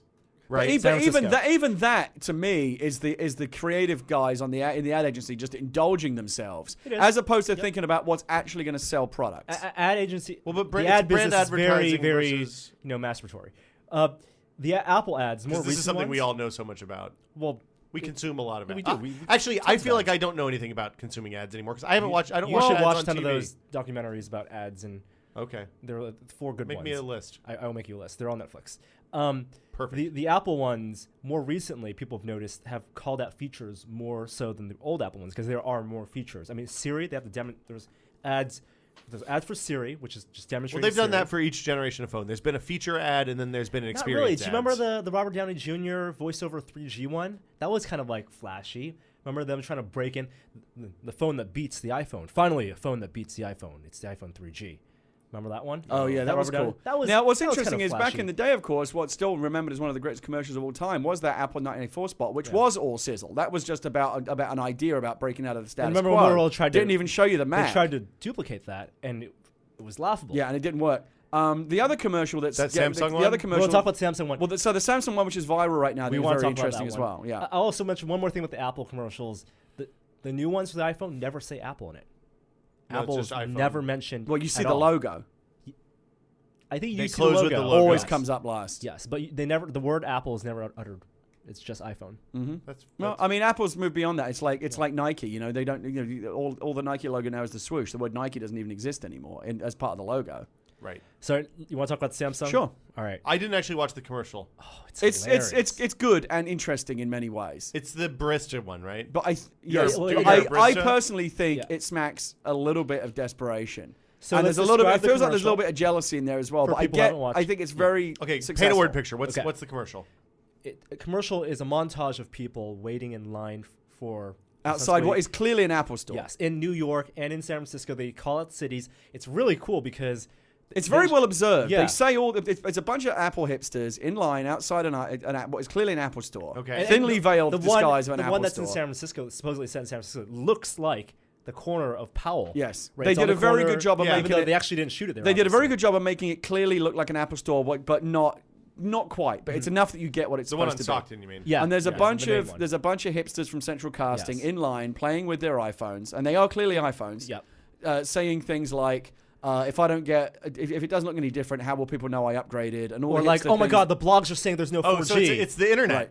Oh yeah, the the commercial blog is the blog, and also subtly taking digs at all the criticisms, like, oh, the blogs are saying the battery life's not that good, things like that. and basically saying like, oh, that guy's left in line. Why would he wait? There's only 9 hours to go. Right, You know, stuff yeah. like that. I wouldn't get that. I need an iPhone because I'm creative. Dude, And you're then a barista, somebody all with this an kind of Android stuff. phone Well, there's an walks up and saves attractive the lady day. on a park bench using a Samsung. What is it? A Focus. S2. It's the latest one. And they go, Galaxy 2. wow, what's that? And then she comes over, and you see that the phone is very bright, vibrant. It's clearly got a bigger screen, 4G. And she says, why? It's kind of like their version of the 1984 ad. Because now Apple, iPhone has become the status quo, right? So and now this is the woman with the hammer. But the mistake they're making is that the market for the iPhone isn't San Francisco hipsters anymore.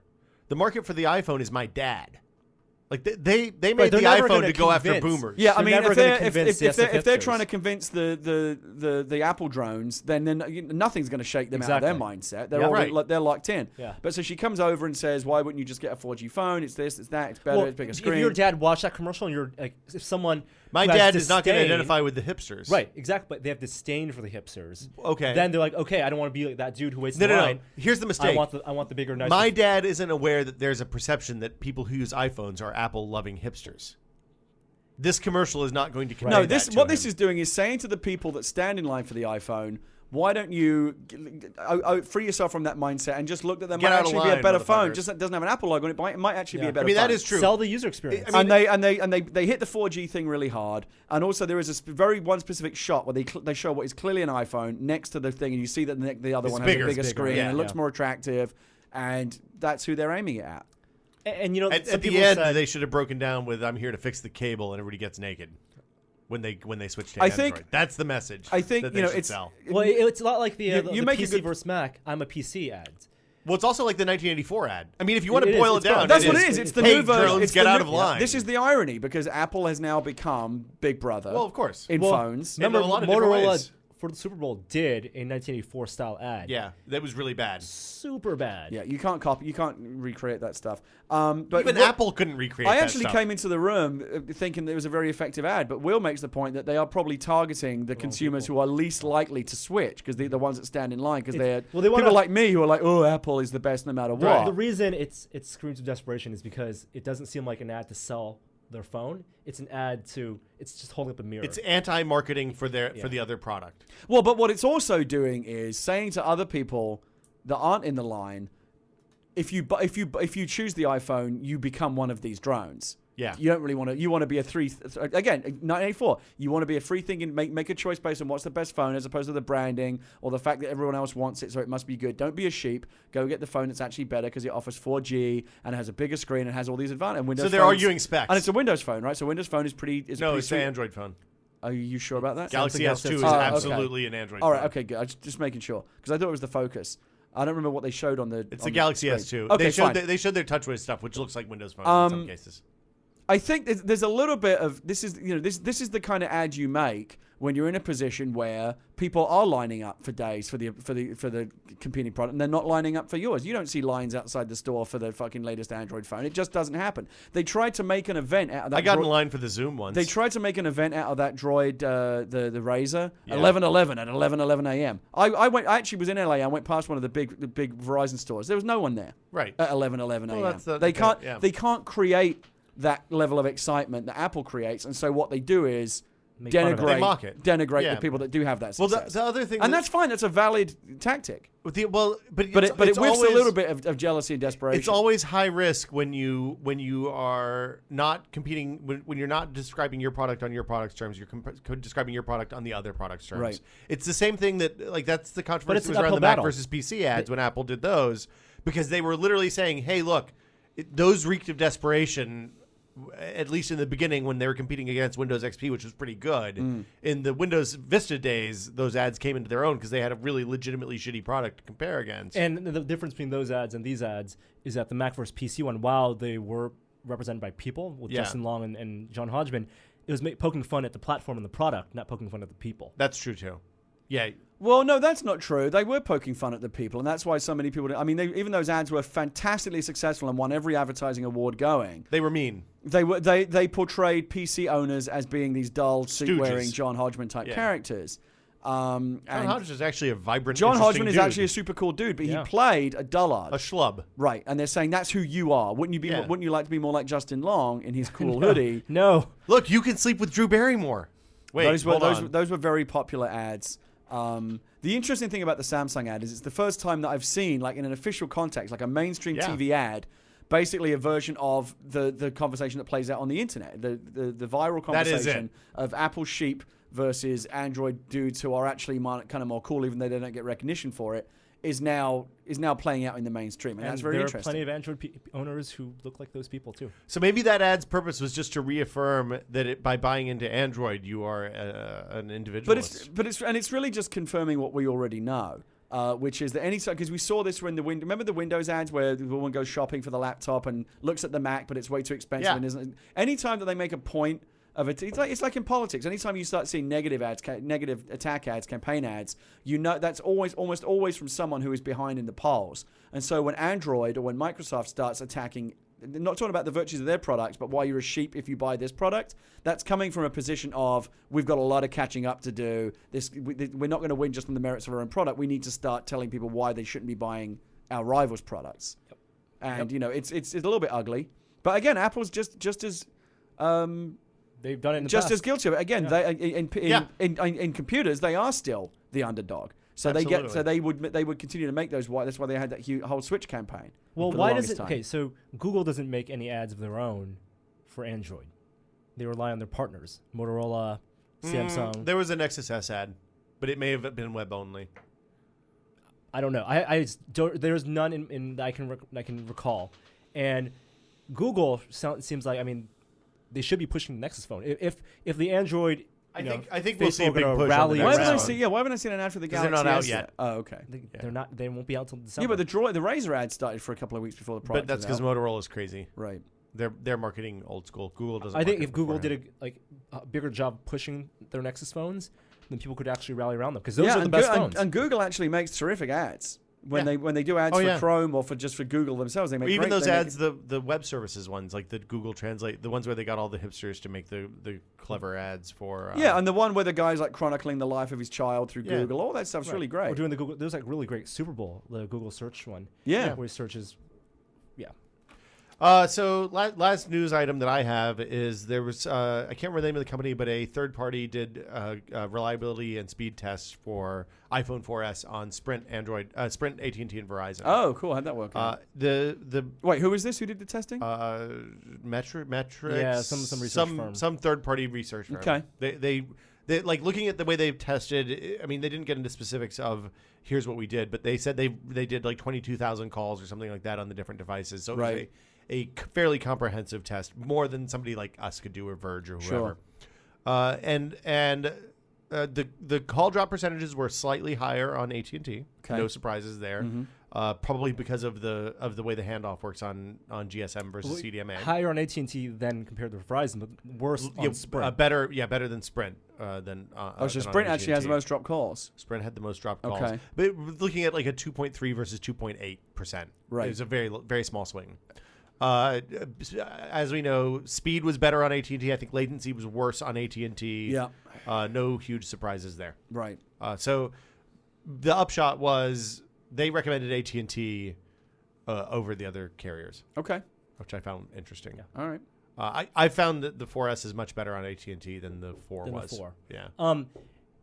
I know our review of the 4S is out, and our reviews are very experiential. But if you ever want to know the technical details of the 4S and why it's better than the 4, read an Antex review. Nan's review is fantastic. I have linked it in our review. Oh, is that? I thought it was ours, but maybe it was an Antec where they did the whole antenna breakdown. And they actually got into the science of why the new antenna design is more reliable than the old one. If you ever want to know about transmit diversity and receive diversity and difference between that. Yeah, this is very high tech. Then real grognard stuff. Yeah. Do you guys? I mean, that's interesting to me. I'm curious in our audience how many people are interested in that kind of stuff, because I find it a little much. Oh, I love it. It's there for a certain kind of audience. Right. Do you think then? I mean, because I'm still very happy with Verizon. I'm really glad that I switched. Do you think that if I'd have stayed with AT&T, I would have seen a similar improvement? I think anyway? you'd feel better about AT&T now than you did before. The jump from that could only go in one direction. The upshot was the jump from the original 4 to the 4S. If you're on AT&T, is massive. But the jump from 4 from Verizon to 4S on Verizon is not as massive because they fixed a lot of stuff. The Verizon had the 4 had the good antenna. Had the good antenna design. Oh, I see. So I am actually seeing the bigger difference. You are seeing the bigger difference. You're seeing the same improved antenna design and what is ultimately still probably a more reliable network overall. Yeah. And despite what everyone says, I still hate the new vibration module. I like the new vibration thing. Do not like it. I like the counterweight. It's a better vibration. You think it's steadier, lighter vibration? It's something I'm more likely to feel in my pocket. No, I think it's... I didn't even notice the difference. Oh, it was a big difference. Are you still happy with the... You can change it by just changing from mute to non-mute. No, I know. Are you still happy with the white? I love the white. Good for you. So that'll do it for news this week. Anything else, Norm? You got anything? That was all the big stuff. That's the high points. It's a kind of a slow news week. Let's talk about Black Friday a little bit, because this is a big tech day. I saw the stories on the news this morning. Yeah, Amazon. I mean, obviously that 1 cent deal is part of that. There's a disturbing trend this year. I agree. I think I know where you're going. Previously, Black Friday started on Friday. People would line up at like 4 o'clock in the morning, and doorbusters would open, and lunatics would be out there outside of Circuit City when that was still a thing, or Best Buy or whatever, and people would have a bad Friday. Yeah, but Thanksgiving was sacrosanct. Yep.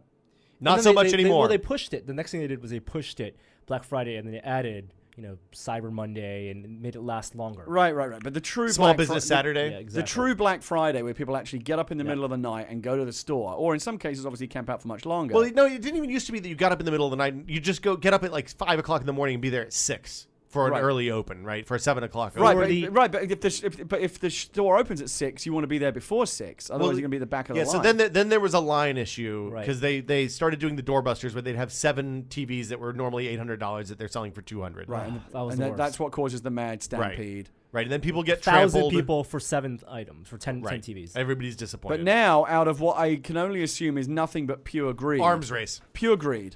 The Target and Walmarts and the big box guys are now saying we're starting at like 10 p.m. Yeah, so the Thanksgiving night, which means people are probably fucking off their Thanksgiving dinner to go stand in fucking line. Well, no, Thanksgiving dinner is like 4. You're just missing sandwiches. But I find it a little offensive that they would I think Thanksgiving is the last of the holidays that I think the most people don't have to work. Right? I mean, emergency services, movie theater people always get boned. Right. But retail was tradition, and grocery stores open on Thanksgiving in the morning.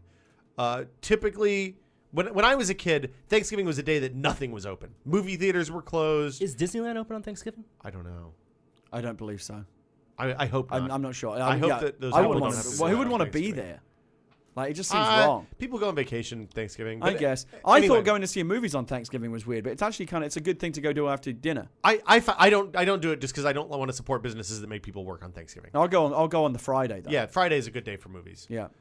So yeah, assuming you have a theater that's far from like shopping areas, you don't want to have to get into a mall parking lot in order to. Yeah, we to went the to theater. see Sherlock. Oh, this was over Christmas. We went to see Sherlock Holmes on Christmas Day, which I guess is a that's fun. similar thing. Christmas Day is but it was tradition. packed. Right. Yeah, it's a tradition.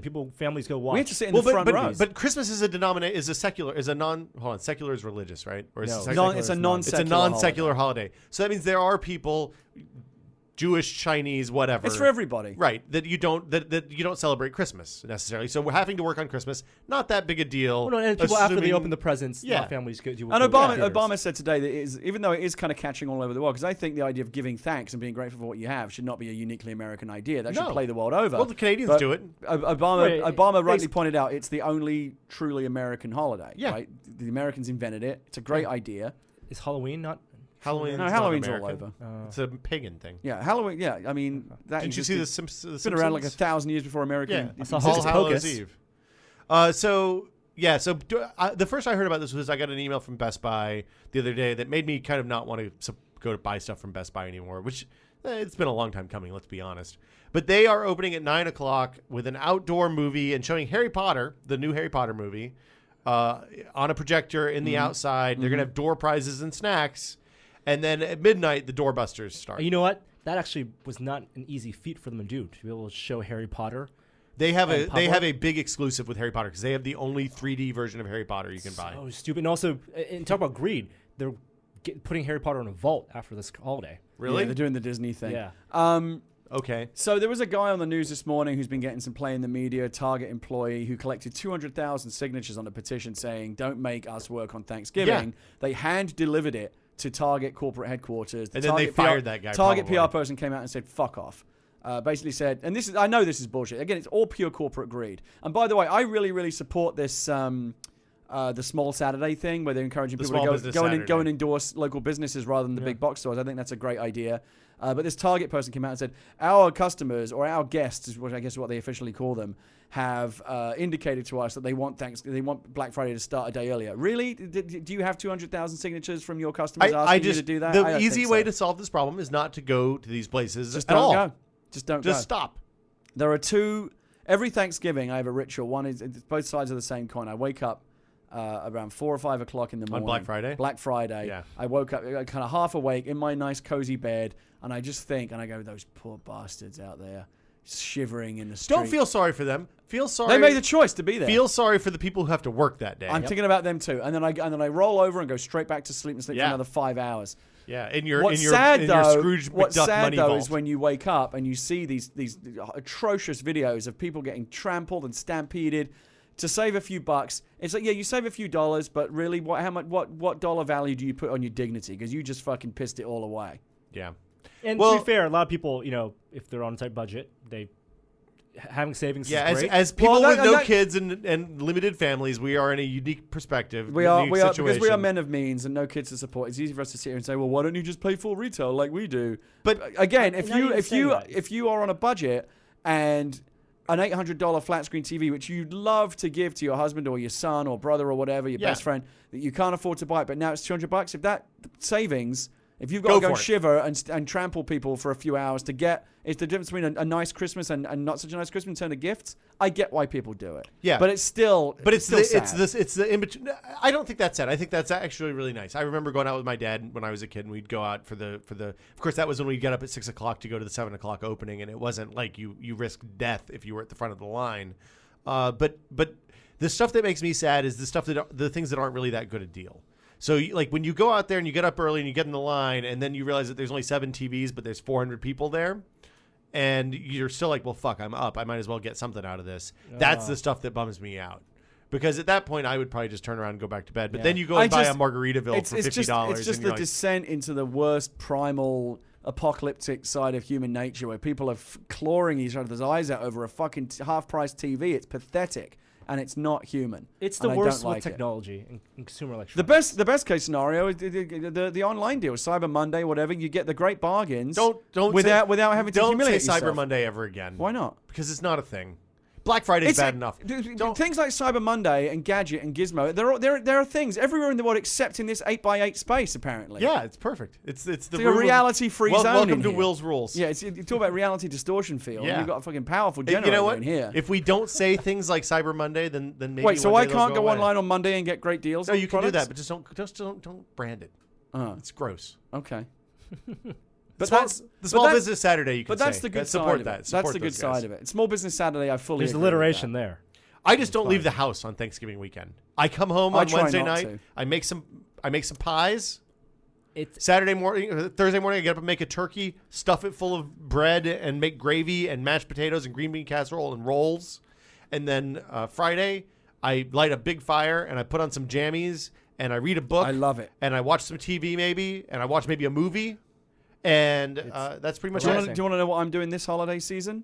Drinking and... Oh, wait, Nothing. no. I don't drink. Yeah, so probably not drinking. Therefore, I am doing nothing. Okay. I'm going to work my way through a large pile of video games and Blu-rays. Yeah. Sit on the couch, mouth off at the television, as I love to do. Yeah. And eat, and that's pretty much it. So when I was sick last week, after we did the Kindle Fire quick look, I went home and and got under the blanket on the recliner and lit a fire, and I was flipped on Netflix. And I was like, fuck it, I'm going to watch Iron Man 2. And I watched Iron Man 2 and I yelled at the TV the whole time and it was awesome. This is what America's all about. Yeah. I'm a little bit nervous about this Thanksgiving. This is the first year in many years that we're going over to someone else's house, so I'm not in any way control of the meal. I can't do that. What if the turkey's no good? What if they make stuffing in a weird way that I don't know? It's all out of our hands. You're responsible for one thing, like bring a pie. Well, no, I'm making cornbread. Okay. Which I've never done before, but I got a great recipe from Martha Stewart. Okay. Not personally, it was on her website. She's from New York, man. I don't know or Connecticut. I don't know if I trust and her. After this, I've got to go and try and find a cast iron skillet because apparently that's the best way to make it. Yeah, you bake it in the oven in a cast iron skillet. But I got all the ingredients. I actually quite like cornbread. Do you want You want a tip for the cast iron skillet? What's that? Don't buy a new one because they take a while to season. Well, that's the problem. Is where am I going to find a used one? Go find an antique store. Oh, fuck that. No, I'll just do it. I'll just do it in a cake pan. Or a cake pan works. I'm doing it in a cake pan. It's cornbread. So we're making cornbread, and I think that's. If they fuck up your Thanksgiving, just come down and hang out with us. Well, Leah already had a. She's already got a backup plan. We went to the gourmet market, and she bought a big thing of pre-made you got the plan mashed B. potatoes, gravy, stuffing, and turkey. Okay. So that we've already got that. We've already got all the leftovers ready to go. You're not relying on we the can come charity home. of We others. can come home and have our own leftovers. Okay, that's good. And man, the stuffing was good. That's my favorite part of Thanksgiving dinner. Is stuffing. It's the best part. Stuffing with gravy. Stuffing with gravy. Yeah. Leah makes this fantastic. That is so far out of your wheelhouse right now. She makes this stuffing with Jimmy Dean sausage. Yeah. Oh, it's the best. I'm always afraid to mess with the stuffing recipe. We do the Pepperidge Farm stuffing. We do that. We get the Pepperidge Farm, but she crumbles up the Jimmy Dean sausage and then puts some other stuff in it. See, I always do it exactly like my mom did because I'm afraid to toy with that. The best stuffing, and this is so my friends that we go, they're also English. So this is actually I think Leah is the only true American there. Wow. Natural born American. Wow. But we're having turkey and cranberry sauce and cornbread done in the American way. But we are having our English. I know we have a lot of English listeners at Whiskey Media. We're going to have Paxo stuffing. What's Paxo? It's the kind of stuffing you get in England. It's like our it's like your stovetop. Okay. It's the more generic white trash, but it's fucking great. Okay. Classic sage and onion stuffing. Ooh. No messing about. Just great stuff. Do you guys do the oyster stuffing ever? No, that's too gourmet. I do that sometimes with like a chicken, but I've never done it with a turkey. I am thinking about doing something different for Christmas because we're having Christmas dinner at home, and it's weird to have two turkeys. It's weird that you have holidays where traditionally you have turkey back to back. We always do ham or lamb. No, well, this is the problem because I'm English. We never had Thanksgiving, but we had Christmas, and turkey is associated with Christmas. So there's no way I'm not having turkey. You could eat swan here. There's no rules against that in the United States. So there's no way I'm not having turkey at Christmas. I mean, there's no way I'm not having turkey at Christmas. Then there's no way we're not having turkey at Thanksgiving because Americans have got to have it. So I'm actually considering for Christmas perhaps a goose. Ooh. Ever had goose? I've never done a goose I before. heard it's very good. And they're a little tricky. And I'm told that when you do, if you do like roast potatoes and you cook them in the goose fat, fantastic. Yeah. Oh. Well, the pan drippings from a goose would be amazing. Yeah, that's what I'm hearing. The thing with a goose is it's like duck. It's real easy to overcook. Yeah. So you wanna get a good meat thermometer and just it can be a little bit gamey, I think. Yeah, but you can brining will help with that. So I'm toying with the idea. If it was up to me, I would have ham, a nice like honey baked type ham at Thanksgiving. And turkey at Christmas. You're out of line. But again, that's not going to happen. Yeah. The thing but isn't ham just as traditional at Thanksgiving? No. I've been to places that have both. You have both. Canada? A lot of people. But you have ham at Christmas. That's nonsensical to me. We do ham in the morning at Christmas. We get a country ham and then fry it with some brown sugar and stuff on top and have that with this egg casserole that my mom makes. I like egg that. and cheese that casserole. What's your favorite component of Thanksgiving dinner? Well, either stuffing or the pies. I love the pies. But gravy, I think, is my favorite thing. Gravy, just put gravy on everything. Just put gravy, yeah. I put gravy on the sandwiches, the whole 9 yards. Do you like green bean casserole? Yeah, I like green bean casserole. Do you like the yam marshmallow not so much thing? I don't get that at all. Yeah. Gina makes a sweet potato casserole that's not as white trashy as the marshmallow one. Leah's a little bit nervous this year because traditionally she would have mashed potatoes for Thanksgiving. She's got them as backup in the fridge. But where we're going, we're making roast potatoes, which I think is the best kind of potatoes. But as a venue for gravy, they leave a little bit to be desired. No. You just cut them open. I understand. And then you let the gravy leach into the flesh of the potato. And the baked potato. Not the same. Oh no, it's the best. No, but I don't like cranberry sauce. Favorite thing? Cranberry sauce. Leftovers. Can't deal with it. Yeah, it doesn't belong on the plate. Sandwich. For the sandwich. Yeah, cranberry sauce. Avocado, are you a gourmet? Mayonnaise, sprout, pepper, lettuce, turkey. Now, are you a white bread? Are you a gourmet cranberry sauce guy, or are you a wobbly ocean spray cranberry? Gina makes scratch cranberry sauce. It's real good. It's not. Okay. It tastes exactly like the can. I like the canned stuff. What's weird is, and I love this, there's almost a kind of reverse snobbery about cranberry sauce at Thanksgiving, is that if you like people bring the gourmet one that they made with real cranberries, people are like, what the fuck is this? Yeah. Where's the ocean spray? Oh, yeah. Yeah, it's just like a Thanksgiving tradition. We've had wars at my house over the no canned cranberry sauce before, so we always have a can just in case there's somebody that's you got to have you offer it twice, a gourmet, and there's the wobbly can for the people that Philistines, for the real Americans. Yeah, we do a piece of beef, like a big brisket. No, like a New York strip roast, basically, or a T-bone roast. I don't know. I guess you call it I guess it's a T-bone roast. I don't know what they're called, but that's what we usually do for Christmas dinner. Beef, and a high roast and then low. I think I'm going to look into the goose thing because that feels like very almost like Dickensian. You can get a goose even here, more probably. Traditional. It's a little hard. Oh, no doubt. Yeah, I mean probably a bit more expensive, but it's Christmas. Now, what kind of do you insist on? Like, because Leah always insists on getting the super hippie organic free range turkey. I would happily just get a butterball, but she always wants to get the organic ones that are so much more expensive. I'm going to tell you a secret about turkeys. If you get the butterball, they inject it with all sorts of grease and oil and shit. So when you cook it, you have to have a giant roasting pan because it fills up with drippings. You don't fucking gross. How you make the gravy? No, because 2/3 of that stuff is completely unusable. You want a thin layer of drippings that are rich and dense with flavor. And how are you going to get that?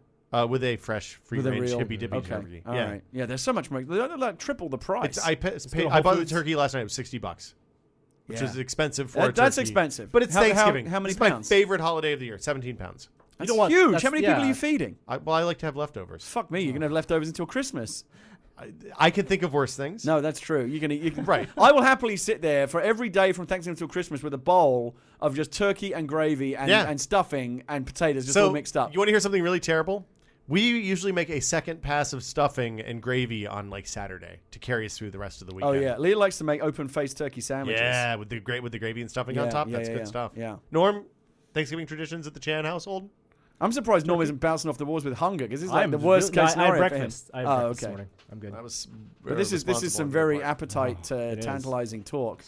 What are you doing for Thanksgiving? I have turkey. Let's go to relatives. At Norm Manor? Oh, you're going over to relatives? Okay. No, dude, they don't have a fucking cutting board at Norm Manor. I would like to see your version of it with you and all your roomies. Like, just have it would just be like the most kind of. Is it emptying out this weekend? It's all empty. Everybody's gone. Pretty empty. Oh man, that's gonna be sad. Yeah. Or are you just walking around naked all the time? Nah, it never happens. Because it is an American holiday. Yeah. And when the first few years that I was here, I wasn't very well established. And obviously, I have no family here. Yeah. That I would often go, I'd be invited to like the Waifs and Strays thing. Yeah. Or you'd be taken in by like a friend who had a family. We did that for a long time. And you became like Cousin Oliver at the end of the table. The orphans. And you're happy to be there. Or some of the greatest ones that I've been to actually where somebody would organize. They would like just the make, East Coast. They would make a Thanksgiving dinner for all the people that don't have anywhere to go. Dude, that was the best. It would be a great time. We had such good times with that. Yeah. For like the first, I love that. All the East Coast, like Kristen Salvatore and her big massive friends. Yeah. And But all it's the good other for people you that know, don't have. right? You know. Well, Not for strangers. it works until you're about 32, and then all those people start getting married and going off and doing family stuff, and then it just gets a little sad. And I'm Little grateful sad, for that as well. I mean, we do have to get on the road tomorrow morning to go. My friends are in Santa Cruz, but hopefully it won't be too bad.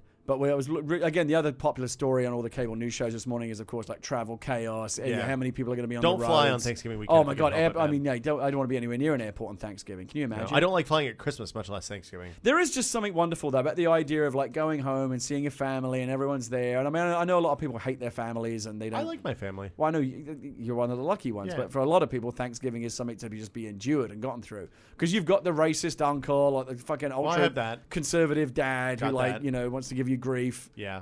Constantly bringing up politics at the dinner table. That one guy who loves the Lions, even though they lose every year. Right. Yeah, fuck those Right. guys. You can't pick your relatives. Nope. So let's answer a couple questions, and then we'll talk about what we're thankful for. I like that. How's that sound?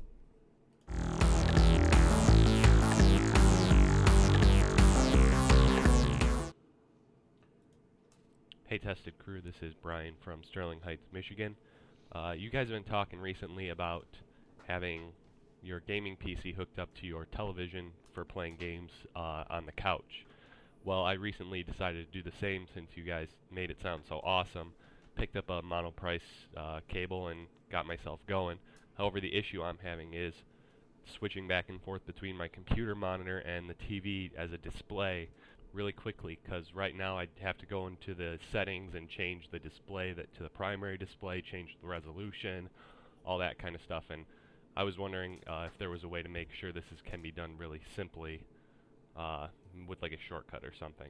I'm using an ATI 5770 with the most recent Catalyst control drivers, so I don't know if there's something built into there that I'm missing, or if you guys are aware of something that I'm not. Thanks. Love the show. So there's a couple ways to do this. There's one thing I haven't tested this, but somebody actually emailed me this morning and said I should get a tool called, I think, Pinnacle Shortcuts or Pinnacle Profiles or something like that would do exactly that. So it'll let you switch easily from one to the other. Why can't you use Mirror? Well, if your desktop resolution is lower than the TV resolution, that won't work. No. So if you're on a 16 So if you're on a 22-inch monitor, you're boned. Yeah, that sucks. If you have a higher resolution on your desktop monitor than on your TV, what you can do is use that Windows plus P shortcut, which is one of my all-time favorite keyboard shortcuts. You mash that and it cycles on Windows 7 and Vista between main monitor only, mirror, secondary monitor only, or extend. Oh, that's cool. Yeah. So what I do is when I'm not using the TV, I just unplug that HDMI cable. And then it switches back to full screen and changes the audio settings and all that, which is the hassle. And then when I plug the monitor back in, it goes back to the lower resolution on mirror and changes the audio. And can I just say, output. this is on a semi-related note. Hooking my PC up to my TV It's the best one thing of the ever. best things I've ever done. Yeah. You made a tweet the other day that I've repeated to a bunch of people because I think it was a very good point. Playing Skyrim on your PC in 1080p with all the textures way up, as you can do on the PC, is like having a next-gen console today. Yeah. Right? This is what the next-gen consoles are going to basically be what PCs are doing right now. Yeah. And it's a fantastic experience. Yeah. The only person who trolled me about that was Gordon. Who would have thought? And he did it on Facebook. Told you about what? Trolled me about about that. He's like, well, if next generation consoles in 2014 are like PCs in 2010, what are PCs in 2014 going to be? I'm the PCs in 2010 probably. Hard to imagine Gordon being contrarian just I know, to annoy it's you. hard. But Doesn't seem like the him at weird all. thing about it was he was doing it on Facebook. Gordon's on Facebook. He is. He added me the other day. I went back and world we forth live in. between confirm. Oh, you got to and accept Gordon. Not now. No, I accepted him. now. But what you can do. I'm not saying I did it with Gordon, but what you can do is add friends and then just mute all their posts. So Yeah. they think Well, I do that with a lot they of think people. you're their friend. Yeah. But you don't have to hear any of their shit. Well, you get to see their The stuff. best scenario. did we answer that question sufficiently? Yeah, Windows P if your desktop is higher resolution than your TV and try the Pinnacle software if it's the other way around. Yeah, I'm going to try that out and see how it goes. I'm really interested in that because the other thing it lets you do is use the control pad to launch applications and stuff. Just a little bit. I still can't do it because I would need a really long HDMI cable, and I don't think the signal from the living room to where my PC is. Well, so we talked about this on the Bombcast. One of the other things that you can do that one of the Bombcast listeners said is you can use HDMI over Ethernet, which makes it a little bit more expensive, but lets it run a lot further with a high signal. Yeah, and you can pipe USB over that, and too. HP came out with a wireless gadget, which will Cat do 5e it, but I don't know how Cat 5e or Cat 6, I can't remember Cat 6 which. is much better because Cat 6 is where next-gen video is going to move over. Right. Yeah, I just had to run. I had a contractor come and run some Ethernet cable in the house to feed the living room stuff downstairs, and I made sure I got Cat 6 just so you're it's all covered, future-proofed. Yeah. Yeah. But yeah, so you can pipe HDMI and I believe USB if you get the right adapter over Ethernet now. USB is great because then that'd be cool if you want to. Then you plug your controller in. Well, you don't. You plug the wireless dongle that. Well, the wireless dongle's hard to get now. It is. You have to buy it in the package with a controller, which if you already have a bunch of controllers, you're boned. Also, there's a bunch of people on Amazon selling fake and or white box ones. Oh, that's terrible. Where they buy the package and split them out and sell the two pieces separately, or there's a pirated component one, third-party one. Anyway. Skyrim, Saints Row the Third, some stuff. Arkham City. I downloaded that. I haven't played it yet. Last night.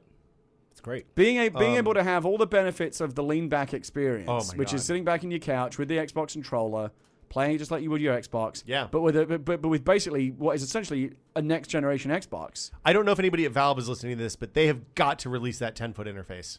Oh yeah, why aren't they doing that? A 10-foot interface for Steam would be a game changer. Yeah. So That'd be great. I'm surprised it's not already there. I would literally just set my PC to only boot to Steam. It would be the only thing I see. It's basically a Steam console. That's all it is. That's what my PC is.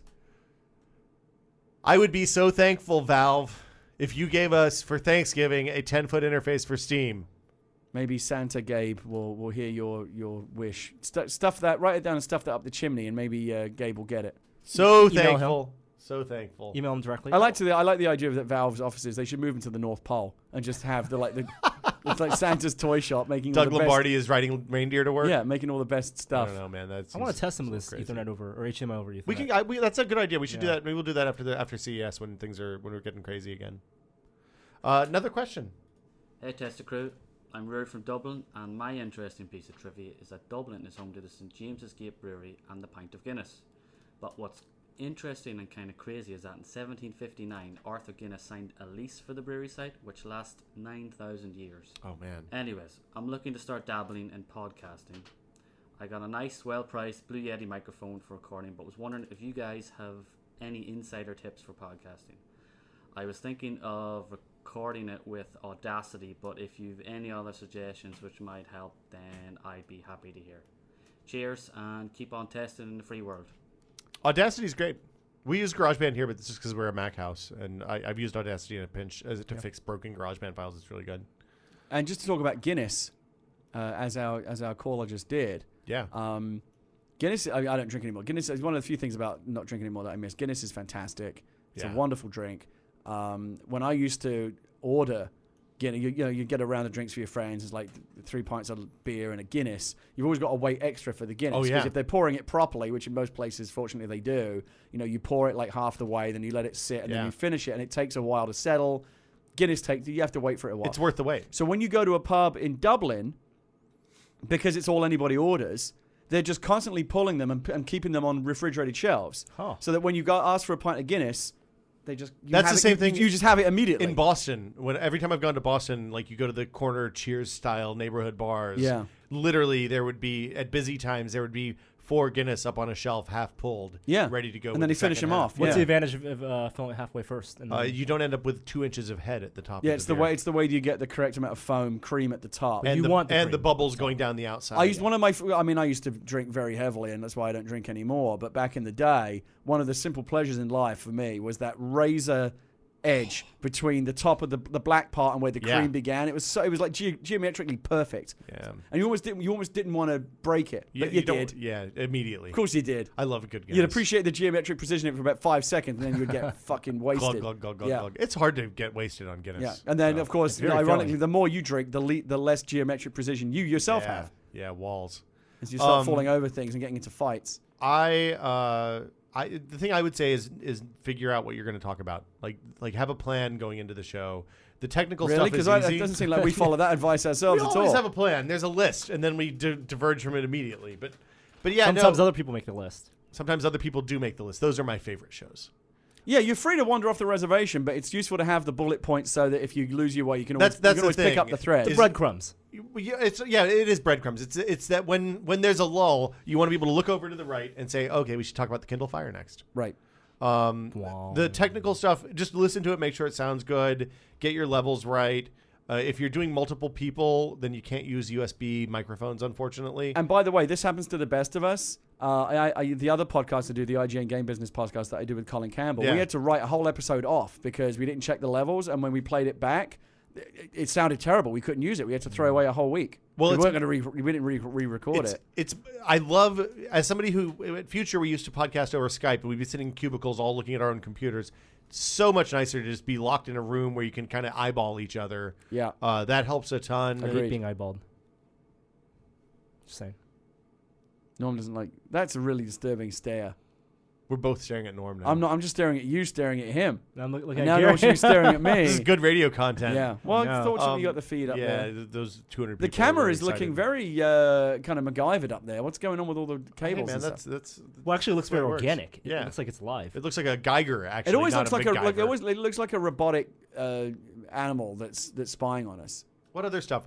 You can use mono when you're putting these on the website, on the internet. Archive.org will host most podcasts for free. That's great. All right. I think that's really it. It's pretty straightforward. There's not Get a whole some good intro music. Yeah, I mean, find some good royalty. There's royaltyfreemusic.com has a ton of good stuff, and it's real cheap if you want to get some music that you don't have to pay somebody to compose. Mm-hmm. Waffle Stomp, our dear friend who did the Bombcast theme and tested theme, did our song. But if you don't want to pay for it, then it's kind of expensive. All right. Anything else? Wear headphones while you're recording so you can hear what you sound like. That way you'll know if you're clipping and stuff like that. That's the way to save bad audio podcasts. Don't do video necessarily. Like if don't just start with video. One dude in front of a camera. No, get the audio down first and then worry about the video later. Yeah. And I would say, what do you think is I mean, you always have a minimum of 3 here. Do you feel like 3 is the minimum number for a good podcast? I think it depends on the people. Like I think that like Norm and I have done some shows that with 2 people I thought were pretty good. It's almost like an improv situation when you have 2 people. When you have 3 people, it's a conversation. The max is more important than 5 is the outside limit. I think it's more important to stay underneath the max. We had some times on Oktobercast where we had way too many people on at once, and it got a little. But you need at least one person to bounce off. One person doing a podcast is just death. Who wants to hear that? Yeah. I don't know. I mean, I've heard some one-person podcasts that were okay. If it depends on the person. It's like listening to a lecture at that point. Loves to talk. Yeah, but like Smodcast is 2 people, and that's entertaining that's what I'm saying. 2 is fine because it's a back and forth. Yeah. Yeah. Well, no, there's some really popular podcasters. Yeah. One dude, like Day 9 does StarCraft stuff, just him. Yeah, I mean, the thing is you have to have it's a much more focused, well-prepared show when it's just one person. I can't think of any one-person podcasts that are really popular. There's some call-in stuff that's one person. But again, though, with call-ins, you've got an additional voice. That's true. The more people you have, the easier it gets. Yes, I agree. I feel like. And the less well-planned it has to be. Right. Because, I mean, I know that you're always here to pick up, or Norm's always here to pick up if I stumble. So, all right. Is that it for questions? Let's see. We got one more here. I'm trying to remember which one was the one I wanted to do. Oh, it's this one. Hey, Tested Crew. This is Matt from Wisconsin. A bit of hometown trivia. My small hometown is the 2nd oldest community in Wisconsin. Our recent claim to fame is for New Year's Eve, we drop a carp, yes the fish, instead of a ball like in New York City. Anyways, my parents have a big screen TV that is HD ready but lacks VGA or HDMI hookups. My parents like to stream Netflix, but they are forced to watch it on the kitchen table using a laptop. So I want to get them something that can connect to their TV through component cables. I was thinking either a Wii or a Roku, but I'm open to other suggestions. Right now I think the Wii would be the best choice because it offers the Netflix app and offers other functions like playing games. Also, my parents aren't tech savvy, so I don't think they would use the Roku box to its fullest potential. However, I have no idea what the streaming experience is on them or if the Roku offers more ways to stream content compared to the Wii. Thanks for your help and keep on testing. Well, first of all, forget the Wii because you're not going to get HD out of it. 480p, yeah. So component cables are not going to do anything for you. so user-friendly. Well, hold on, but the question Does Roku have component out? you have to buy a special cable to get component out. and I don't know which of the models of Roku. Like they segment the Roku in a really weird way. So there's a $50 one, there's a $60 one, there's an $80 one, $50 one there's is a on $100 HD, one. How much is the entry-level 360? Because that'll do it, too. That's $250. It's too much. Too expensive. If you're gonna spend that much, just get the boxy because it does do component out. $250? No, Xbox is $199, isn't it? The Maybe bottom it's end, $199, 4 gig? But then you also have $60 a month for $60 a year For gold. You got to pay for gold. Netflix. Right. So that's not a good solution. Roku is the way to go. Basically, you're gonna have to buy the box, and then you have to buy a $15 or $20 component cable. Oh, well, there you Just go. to hook it up. But make sure that the Roku that you buy actually supports the component cable. I don't know which ones. I think Norm's looking it up right now for us. Is that a good Netflix client, Roku? The Netflix. I think it's as good as the Apple TV one and much more reliable. It Is doesn't there- have the stuttering problems. Is there the any Apple TV kind one of has. adapter for Apple TV? No, you have to buy an HTTP decrypter for Apple TV, which are $250. Oh, forget it. So it's not worth it. I think in that price range, your Western Digital WDTV has a Netflix client as well, but it's not very good, right? It's not Or as good what as, it's not about- as user friendly either. What as about the one of Roku. those cheap, a cheap Blu-ray player that would also offer Netflix in the box? Those clients are usually pretty bad. Yeah. I think the Roku is going to be your best bet, and they do. Like I said, Norm, are you looking? Yeah, Is the component Roku the one cables, with the it's corner $10. chopped But does it off? work with all of them? It works with the XDS. Okay, so it works with the high end one. How much is that? $99. Oh. XDS is the $79 one. Oh, well, there you go. So yeah, just make sure it works with make sure you get one that works with the component cable and do that, and it's awesome. What is that? What is the box? The Roku I box hate that look like? in the Roku store. That's they the sell, cheap one. They sell accessories. It They looks sell like the an Apple Roku, TV. and they also sell Angry Birds plushies. Oh man, I wish I had an Angry Birds plushie. No, you don't. No, I don't.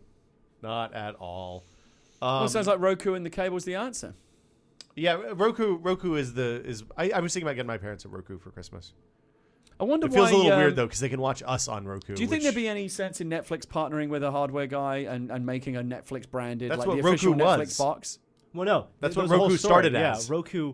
Netflix decided it wasn't cost efficient for them to actually go into hardware business, and they just wanted to do the software and the API, license that out, and then all the R&D that went into the hardware, they spun it off. And Roku. It seems like somebody could make a lot of money though if they released like just the thing that was like red and black, with the Netflix logo all over it. Like Nobody an wants official something box. red and black, and with the way Netflix is now, it could be Quickster in 3 months.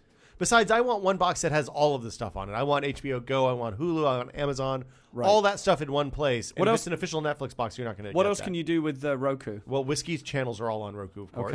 Okay. HBO Go is on Roku, but it's not supported by a lot of carriers. Well, I think it's pretty much everyone except Time Warner, No, right? Comcast. They have different rules for mobile and TV. Okay. So Comcast doesn't work with the Roku HBO. works Go. Oh, does that mean HBO does Go. that mean when HBO Go comes to 360, I won't be able to probably. get it? Thank goodness for my HTPC. Yes. Hulu, Amazon Prime, Amazon Video, just in general, all of that stuff. There's a ton of even like local TV stations that you can get their news and stuff on the Roku. So great. it's pretty good. I mean, it's a nice device. They have a robust app store. I like it. If you have a question for us, do we answer that? We answered that. I think we answered that pretty damn well. Yeah, I feel Usually like we that- don't. No, I feel like Usually we go off and talk about biscuits or some Oh, shit, you and the weren't guy's like here left in the wind. Brad asked a This time he question. actually. Yeah, got Brad his- asked Oh, the really? live question. What did he was ask? here. He asked, see, we don't remember the question. It was about cable modems and DOCSIS. Yeah, should he 3. buy his own cable modem? But we did instead the of whole, renting we it? listened to this question. He had hometown trivia and everything. And then we went off into a long 5-10 minute tangent. About apples. Forgot about the question. Luckily, he was here to prompt that us. is the norm around here. We gave isn't him it? the full tested Yeah, he got the full reader question experience. experience. That's great. So yeah, if you have a question, podcast@tested.com. Keep it short. 45 seconds to a minute is good. Hometown trivia or would you rathers are welcome. We haven't been getting very many would you rathers lately. I think that might have I petered kind of out. feel like that's had its day. Yeah, I think. No, we need a good one. The raccoons, you're never going to beat that high point. That comic that the guy did you see that? there's a I comic. saw the comic. I didn't see the comic. There was some kind of contest on your forums. Jason ran it. Oh, was this for Jason's Penny Arcade print? Yes, Okay. yes. Yeah, it was good. It had all of us in it, and it had a good payoff at the end. It was a good comic. I give it a Cool. thumbs I'll up. check it out. Yeah. So yeah, this is only a test. If you have a question, podcast@tested.com. That's the email. Make sure you listen to them and they sound good because we don't want to run them if they sound like shit. There's a good question in there about fast food. Do we want to do that real quick before we go on, or should I save it for next week? Sure, why not? Okay. Here it is. Greetings, Test Crew. I am the internet's own Casual Terror. A little hometown trivia. I am originally from Newcastle, Indiana, and it is home to the world's largest high school field house, which currently seats 9,325. It is also home to the Indiana Basketball Hall of Fame. My question is food-related. Forgetting all nutritional values of the food, what would your ideal mix-and-match fast food meal be? It has to include an entree, 1 or 2 sides, and a dessert. For example, my meal would be Wendy's chicken nuggets, Burger King fries, Arby's mozzarella sticks, and McDonald's M&M McFlurry. Thanks, and always be testing. Okay, I've had a little bit of time to think about this because I screened the questions earlier, so I can go first if you want, unless you're ready to go. I wasn't listening, so I would like you to go first, because from your answer I can divine what the question was. Norm, you want to go? No, you can go. I'm thinking about it. My sides would be fried zucchini from Carl's Jr. Oh, you can put together a It's meal from supposed to be different One places? entree, 2 sides, and 1 dessert. Yeah. From different places. Different Okay, places. all right. 1980s era hot apple pie from McDonald's with As a dessert? as the dessert with the soft serve from Dairy Queen squeezed over the top. Right, Very you're really mixing it up. I am if I'm gonna go crazy here, go big. I'm having a little bit of trouble on the main sandwich. I don't know what the main. I kind of just want like a taqueria burrito, but I don't know if that falls in the No. spirit. You don't really of go to fast fast food places, Fast do food. you? I So- don't. I I mean, mean, say Chipotle is your fuck burrito. Chipotle. Well, then you can't do Chipotle is burrito. bullshit, man. Then you pick a different entree. I would go with Crystal, 2 Crystal sandwiches. They're like White Castles, but in the South. So they're little square hamburgers, delicious, steamed, lovely. I'd get 2 of those and 2 of the fried chicken versions. They have ones that are burgers with a little pickle and ones that are chicken with a little pickle. Are we and some limiting mayonnaise. this to purely fast food places? It said fast Fast food. food. Okay. It said fast Yeah. food. And then I would probably go with I don't know who's the hotness in fries these days. I do. Is it the new I'm Wendy's going to ones? get there. No, When I get to my answer, Yeah. you will know. I think I would probably skip fries entirely. Wow. Fruit Onion cup. rings, maybe? I don't like fast food. Fast food onion onion rings are usually. never They're not very good. good. Okay. Yeah.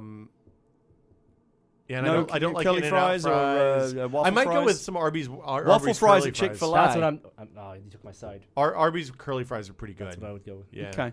Okay, so I like dipping let them me in give you the I like rundown. to, I like to dip my Okay. I like to dip 4. my Okay. curly Your fries in the entree. horsey sauce. You know what I would do? I take it back. I would get the 2 Crystals, 2 Chicks both from Crystal. That's your entree. I would get a small side of Crystal chili to dip the Crystals into. Fucking hell. Fucking awesome. That's one of your sides. I would get the fried zucchini from Carl's Jr. That's your second side. And I would get the 80s era McDonald's hot apple pie, not the way they do it now, but the old school one with trans fats and all sorts of bad shit, deep fried, with Dairy Cream soft serve on top. Okay. And this is a meal that is impossible because of time and space. Because I don't think that there's a Carl's Jr. within driving distance of a Crystal. Because Carl's Jr. is Hardee's in the South and they don't have the zucchini there.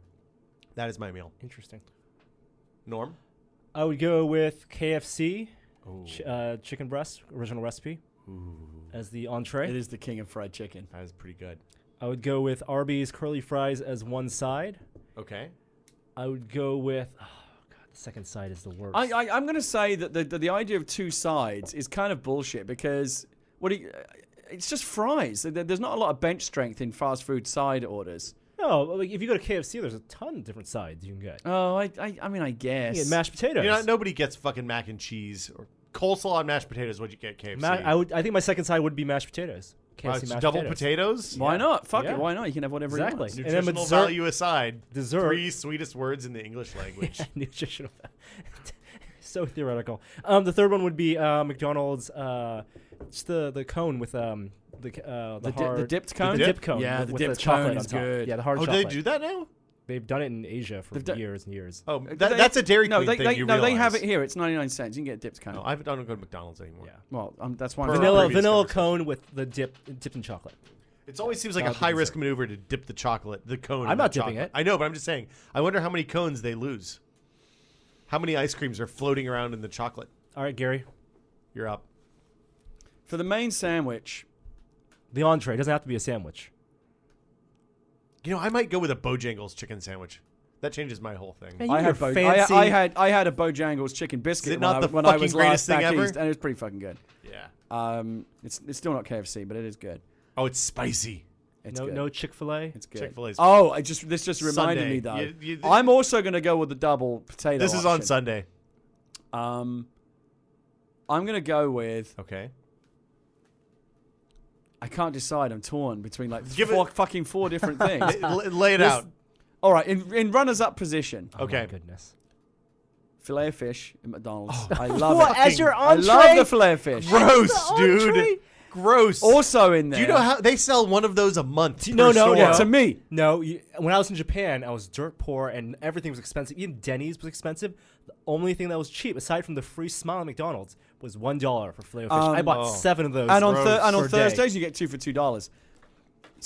Surprisingly, though, it's actually nutritionally one of the worst things on the McDonald's menu. It's really bad. Yeah, no shit. And you think fish, right? Healthy? No. No, it's fried. Deep Three fried. times. usually. not real fish either. It's like kind of Pressed fish yeah. sweepings. Yeah, it's whatever it is. It's like fucking But clones. it's really the cheese and the tartar It's sauce. Blinky the They three-eyed put cheese fish. on a fillet of fish? Oh, yes, Flavor they just do. has the cheese and Yeah, the tartar and the sauce. tartar That's sauce. what makes it. What are you? Gross. Cheese on fish? Yuck. It's Don't. fried fish. Come on, it has a distinct Ugh.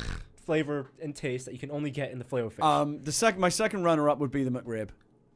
Yeah, McRib has a special place. I've been jonesing for the McRib because it's back right now. I can't, I can't eat it. But No. Price of pork is low. if it's But pork. I'm gonna it's keep it. I'm gonna keep it very simple. My main's gonna be a classic Big Mac. Can't go wrong.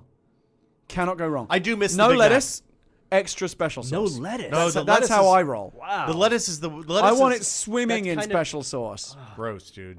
And then Might as well I say want. Arch Deluxe. I'm gonna go. Oh, fuck the Arch That was a Deluxe. bad That's why it sandwich, didn't last.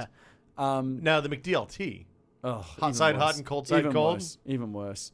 Novelty packaging. For my sides, I'm going to go two-fisted with potatoes. Fries, Yeah, as you predicted, the new Wendy's fries They're pretty good. are the best. yeah. I'm always very nervous when they change the French fry recipe because Wendy's was always my favorite before. Always worse. Remember when Burger King changed their Oh, fries? they're so bad. I won't go to Burger King anymore. I mean, for other reasons, but I mean, they have the worst fucking fries. They It's are really shit. gross. Yeah. Absolute shit. If I have to eat at Burger King, I'll sub in the onion rings. Wendy's new natural cut sea salt, however they promote them, fries are fucking fantastic. They are the best fast food. Wendy's fast food is fries. kind of upscaling these days. Have you noticed that? Like they're doing Well, the not half the wrapped Wendy's we've been in and to. out style burgers and the whole 9 yards. And then for my, I was going to go with, I don't think they do it anymore, but KFC used to have a side that was like barbecue baked beans. They didn't do it anymore. Ew. I would have gone there, but what I'm going to go with is the Popeyes dirty mashed potatoes are incredible. I've never had Interesting. Incredible. There's a really nice Popeyes down in Half Moon Bay that Gene and I drive down to. I've never- sometimes. If I could Been to create a the nice ultimate Popeyes. chicken meal, it I know would it's, be, I'd never seen one before either. my ultimate chicken meal would be KFC chicken, but with Popeye sides. But this is a broader conversation. Huh. What's your dessert?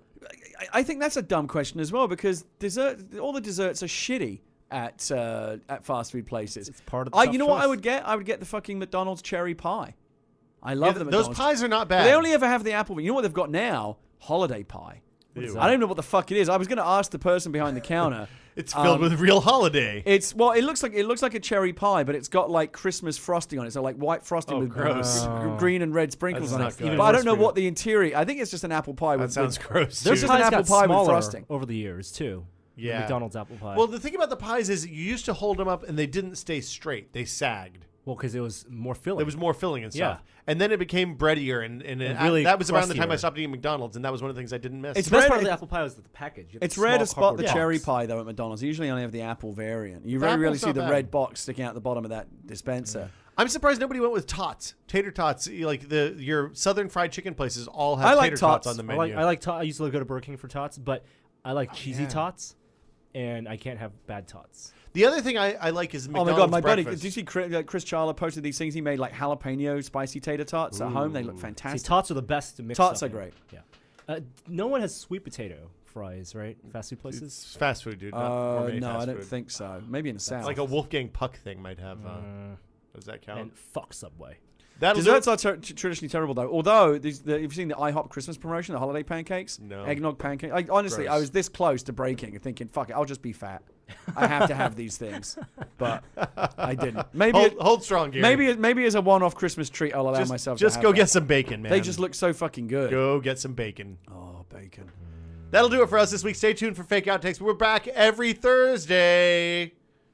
Have Well, a happy. Are we have a- back next week? Yeah. Why wouldn't Yeah, we? why be? wouldn't All we? right. Are you here? Yeah. Can you think so. commit? Yeah. I'm not Well, going I to lock can you never down commit. right now. You I'm a commitment phobe. Serious business. But I think so. Yeah. I mean, normal service is resumed on Monday, right? Thank you guys for listening. Have a happy, safe Thanksgiving if you're in the United States. If not, hey, have Thursday. We'll be back next week. Stay tuned for Fake Outtakes. We're going to talk about what we're thankful for. I need a song to play. It's going to be Planets. Hi there, I didn't see you. That's it.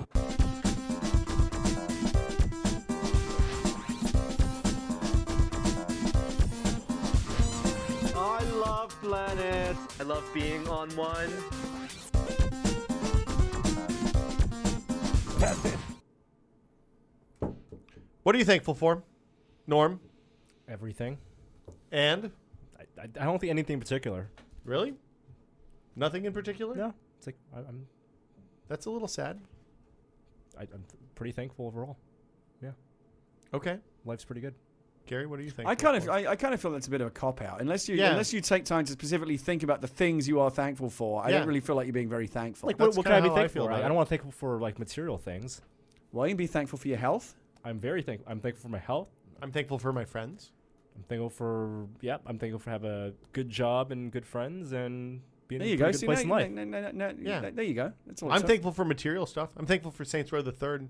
That game is crazy. I actually was. So on my other podcast, on the Game Business podcast, we did What Are You Thankful For in Gaming? And we each had to do 3 things. And one of mine was Saints Row the Third. Have you played all the way through that No, yet? I haven't even started it yet, but I know what it's going to be like. Oh, and holy I shit. love the fact that games are supposed to be fun, right? Yeah. But games take themselves so damn seriously. That Modern does not- Warfare, Battlefield, Yeah.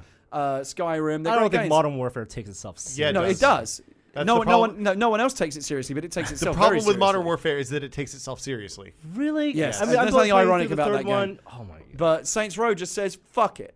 Whatever you want to do, if it's fun. I love that Kotaku quote that this was GTA if it had been designed by Tracy Jordan. That's exactly That what sounds this right, yeah. That's exactly what this game So when is. he says he's done it, he's broken the uncanny valley, and it's the best game ever. Yes, This is that game that he Yeah. designed is That made him basically $1 what Saints billion. Row 3 is. Okay. Right. Yeah. That's Saints Row the Third. Yes, The thing and I that- love that. At some Is point, it on our Steam accounts? Is it? no. It's on mine because I was able to call Yeah. in a few favors. Okay. Yeah. It But literally. that's how you want to do it. To play it on PC on the big screen. Yeah, That's what you want. literally that Next game. gen Saints Row. I think at some point there was somebody who's sitting there and was like, "Is this awesome or is this not awesome?" And if it wasn't awesome, they just didn't put it in the game. It's next. I mean, so I got my back. I've got a ridiculous fucking pile of games at home. I've got Battlefield. I've got Modern Warfare 3. I've got Skyrim. I've got Saints Row. There's some other stuff in You're there as making well. your way through Uncharted. I'm halfway through Uncharted right now, which again, by the way, is fantastic. Patrick Klepek tweeted something last night that was uncanny because I was thinking this is the exact moment. I'm walking around some market in Yemen. And very few games do this. I did it a couple of times during Gears of War 3. You just stop and look around and go, this game looks fucking amazing. I mean, it's ridiculous how good this game looks. I'm done with that. I didn't buy into Uncharted 3, and I'm not going to. Okay, well, fuck you. No, I just that those games they don't do it for me. I'm done with that linear experience. I'm not playing Call of Duty single player. Also, because it doesn't work with the gamepad on my big screen. Fuck those guys. Fair enough. So the point I was going to make, though, is that typically after I finish one game, I look at the pile. I'm like, what do I want to play next? Yeah. Saints Row is locked in on deck. That is next. Yeah. Because I fucking love those games. Yeah, I was down. I'm thankful that this turned out to be a really good year for games. It's an incredible year for games. I just wish they didn't all come out in the same fucking month. Well, I thought literally last month I was sitting here looking at the list of games coming out. I was like, oh man, I'm kind of excited about Skyrim, I guess. And there have been some good surprises. Because Saints Row the Third kind of came out of nowhere. For me. I always believed it because I even if it wasn't the best game, I knew I just love that world, and they've gone over the top this time, and they made a great game to boot. Yeah. I was talking to Gersman earlier about, I shouldn't really say anything because I know they're talking about Game of the Year right now, but my opinion was like, even if it's not going to be, it probably won't be Game of the Year, but I think secretly it's like the Game of the Year in people's hearts. Like it's maybe not the best it's game gonna of give the them year, something to but it's talk the game about. that people liked, that enjoyed the most. We shouldn't talk about that. It's something that it's going to give them something to talk about. Because I think Skyrim and some other stuff would have run away with it. I think Skyrim's going to seem like a shoe-in for a lot of Game of the Year people, but I really think that... you think that's the I think underdog? Saints Row 3 is the dark horse. I would not be surprised to see it walk away with at least one Game of the Year. More fun Saints Row 3 or Uncharted? Well, I haven't started playing Saints Row 3 yet, so I don't know. I will probably I'm having more fun with I will Saints Row probably 3 end than up having Uncharted. more fun with. Uncharted 3 is a lot of fun in that, like, real. It's the closest you've ever come to truly playing a movie. It hits all the right buttons. I was all the cinematic scares and moments. Like I was really jumping out. And oh my god! Like that surprised me, and like it works. It just works as a piece of playable cinema. It's amazing. Don't forget, also, it's easy to forget. It came out early in the year. Portal 2. Yeah, I would that's put the way big up one there, for me. Way up there. Yeah. Unbelievable experience. Well, and then stuff like Trenched and Bastion and like some of the downloadable games were pretty crazy this year too. Yeah, so many great games. I mean, it's ridiculous, and that's one thing to be thankful for is that we in this industry, I think, has a higher percentage of great stuff than any other business. Yeah, the stuff's getting hit out of the ballpark. I just wish that there wasn't this mad rush. It's one thing to have all the big movies come out in the summertime where you go see one movie after a week. It's 2 hours at a time. Yeah, but when the games are backing up, because like literally in the time it takes me to finish Uncharted 3 more games will come out that week. Oh yeah, Arkham City, that's sitting there waiting to be played. I haven't got to that yet. I haven't started Modern Warfare 3. I bought Rayman Origins. I hear that's great. To play with Gina because it's a good co-op game supposedly. But again, released in terrible time. And yeah. It's awful. Why would they do that? They're just sending that game out to die. I think that's probably what they did. I'm really thankful that I have a job that lets me do stuff that involves stupid shit like frying. Now more than turkeys ever, and when you stuff should like be that. happy just to have a job, that you actually have one that is pretty fucking great and lets you get away with blue murder most of the time. I don't know what blue murder is, but I feel It's like the I get worst away kind with of murder. Okay. Are you naked when you do it? No, it's just a phrase that my mother used to say. I don't know what it means. Blue murder. Smurf murder. Next up from David Lynch. You guys waltz in here whatever hour you roll out of bed. 9 o'clock. As long as you get your work done, there's no one here like watching. To be clear, 9 o'clock in the office, not out of bed. Yeah. We work normal hours now. Really? Because usually when I'm here on podcast days, one of you is not yet rolled in. And I usually am here at like 10 a.m. We're almost always here by the time you get here. I don't remember. I'm usually waiting for one of you. Once you waited for Norm. Was that he was at the coffee guy. shop? All right, I'm gonna stop paying attention to this. This is like me fucking up the intro. Something you accuse me of doing constantly, but I haven't done in 3 months probably. All right, I'll call you out next time it happens. Thank you. I am. And you'll have a great excuse lined up. I just know it. Oh well, on this occasion, blah blah blah. Yeah, traffic was bad. Yeah, of course. Yeah, I'm thankful that tree didn't crush anybody's house this year. I was really worried about that. Thankful for those arborists. Yeah, even though I think they probably gouged me because they knew I didn't have an alternative. What else am I thankful for? I'm thankful. I'm kind of thankful CES is coming. I'm excited about that. I am extremely excited for CES, guys. Yeah, me too. I got the hotel room. All I got to do is book the flight. Last year, I'm in your town. You can ride out with us if you want. If you want to have the road trip. Fuck that. No. Can we borrow your MiFi? I'll consider coming. I'll consider coming out with you. We have a 4G. Yeah, are you going to get the van again? Yeah, the thing to do is to drive out with us. I would actually consider doing that this time. We're doing the van. The thing to do is to drive out with us and fly back because the drive back was terrible. Who's going to be in the van? You, me, Norm, Braga, Wes. So a sausage fest, maybe basically. Maybe a couple of camera folks. Okay. I don't know if Anna and Joey and I don't know who else we're bringing, but all right. Well, we might fly the producers this year because their time is more valuable. I might consider it. I know I'm going to be there, and I'm going to be in your building. Yeah. So I'll be available for You whatever. are inside us. Like I said, just don't expect me to see it at CES. It's the one place in Vegas you will not see me at CES is at CES. Yeah, of course. It's the best way to go to CES. I will be wandering around, eating food, and playing Are you going to go to the Titanic expedition? various table games. No, I've seen it already. Okay. What about the bodies thing? Seen that as well. Okay. I might check out a couple of shows, see who's there over CES week. The thing we need to do, the Lotus of Siam visit, we need to figure out how to make that work. Yeah, because it's not going to screw up our schedule. Because it's a 2 or 3 hour endeavor. And we got to do the Cosmo buffet. It is unbelievable. Yes. You got to book it though. Book it ahead of time. Yeah. What else am I thankful for? I'm thankful that Gina's back is getting better. Thankful that Gina hurt her back, and that was like she didn't have to have surgery. She's been laid up with that for a lot of your stuff time. is like you're thankful for shitty things happening, and then now you're recovering. That's from what it. happens when you get old, dude. Oh. The thing I realized the other day is that I've reached a point in my life where I'm going to start going to more funerals than weddings. That is super a downer. Sad thing. Hang out with young people. That's why also the fuck sad. do you think I do? Hang out with young people. Super sad. Surrounded by kids, and Gary. I'm thankful Gary's here. Oh yeah, I went. Getting that stage, I went back to Berkeley last week for a screening, and oh my god. Yeah, you're the old one now. You're the creepy old guy. It is. Definitely felt like the creepy old dude. Yeah. Well, if you didn't ogle the 22-year-old girls, you wouldn't feel that creepy. It's like that song in Avenue Q. Yeah. They have a whole song about that. Yeah. I bought some earplugs. Like, I bought earplugs to wear to concerts so they don't muffle the sound. So that they put the equal amounts of the same sound through, so you just reduce the volume without. I'm thankful for them. I haven't gotten to try them yet. I hope they're good. What else am I thankful for? I'm thankful that I have a computer that lives in my pocket. Again, it's easy to forget that this amazing age that we live in. We take these things for granted so quickly. But again, Retina iPad 3. Oh yeah, we didn't even talk about that in the news, but the rumors are building about a Retina display iPad 3. Yeah, we talked which about is those pretty rumors. exciting. I mean, they're new rumors. Norm's We'll very see. excited because he skipped the iPad 2, so he's going to see that big bump when he finally He's jumps ready to back go. in. I'm thankful for all the amazing technology that makes our lives better, and which perhaps more than many other things, apart from maybe our health.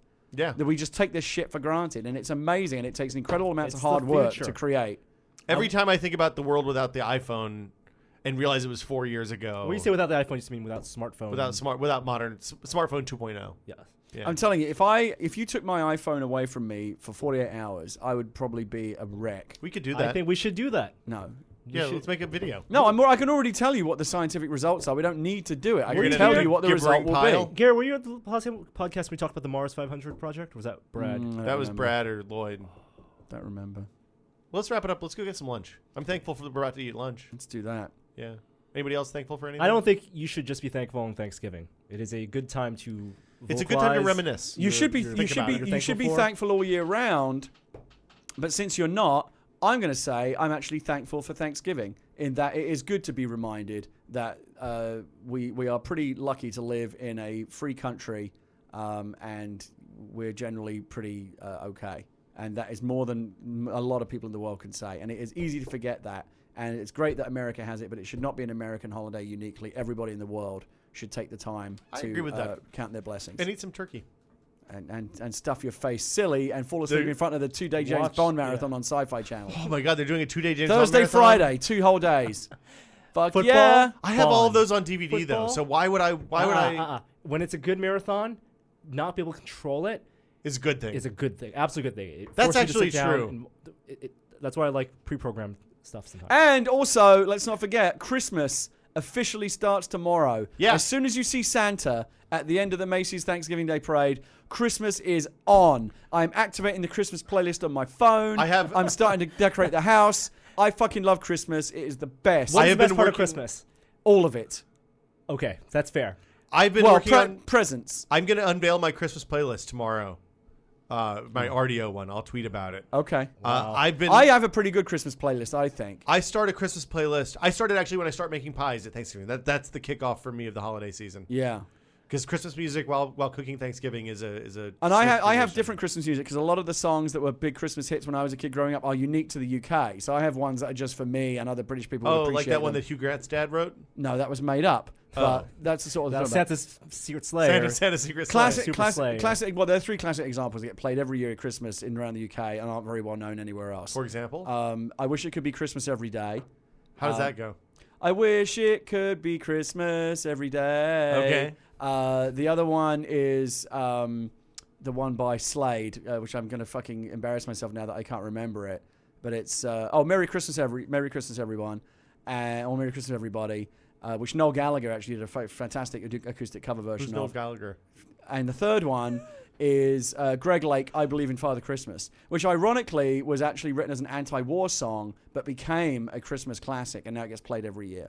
Wow. British people. So the hippies won. British people in the chat will know what I'm talking about. Cool. I'm going to go hop on the Connect Marathon after we eat lunch. Gary, you going to stick around for that? Or you gotta Maybe. roll on? Yeah, okay. I'll try and do that. Norm, I think you're going to do some Comic Con some Comic-Con stuff. podcasting in a minute. And we will see you guys next week. Have a safe and wonderful Thanksgiving Happy holiday. Thanksgiving, everyone. Happy Thanksgiving. Thanksgiving. Gobble, gobble, gobble, gobble, gobble, gobble, gobble, gobble.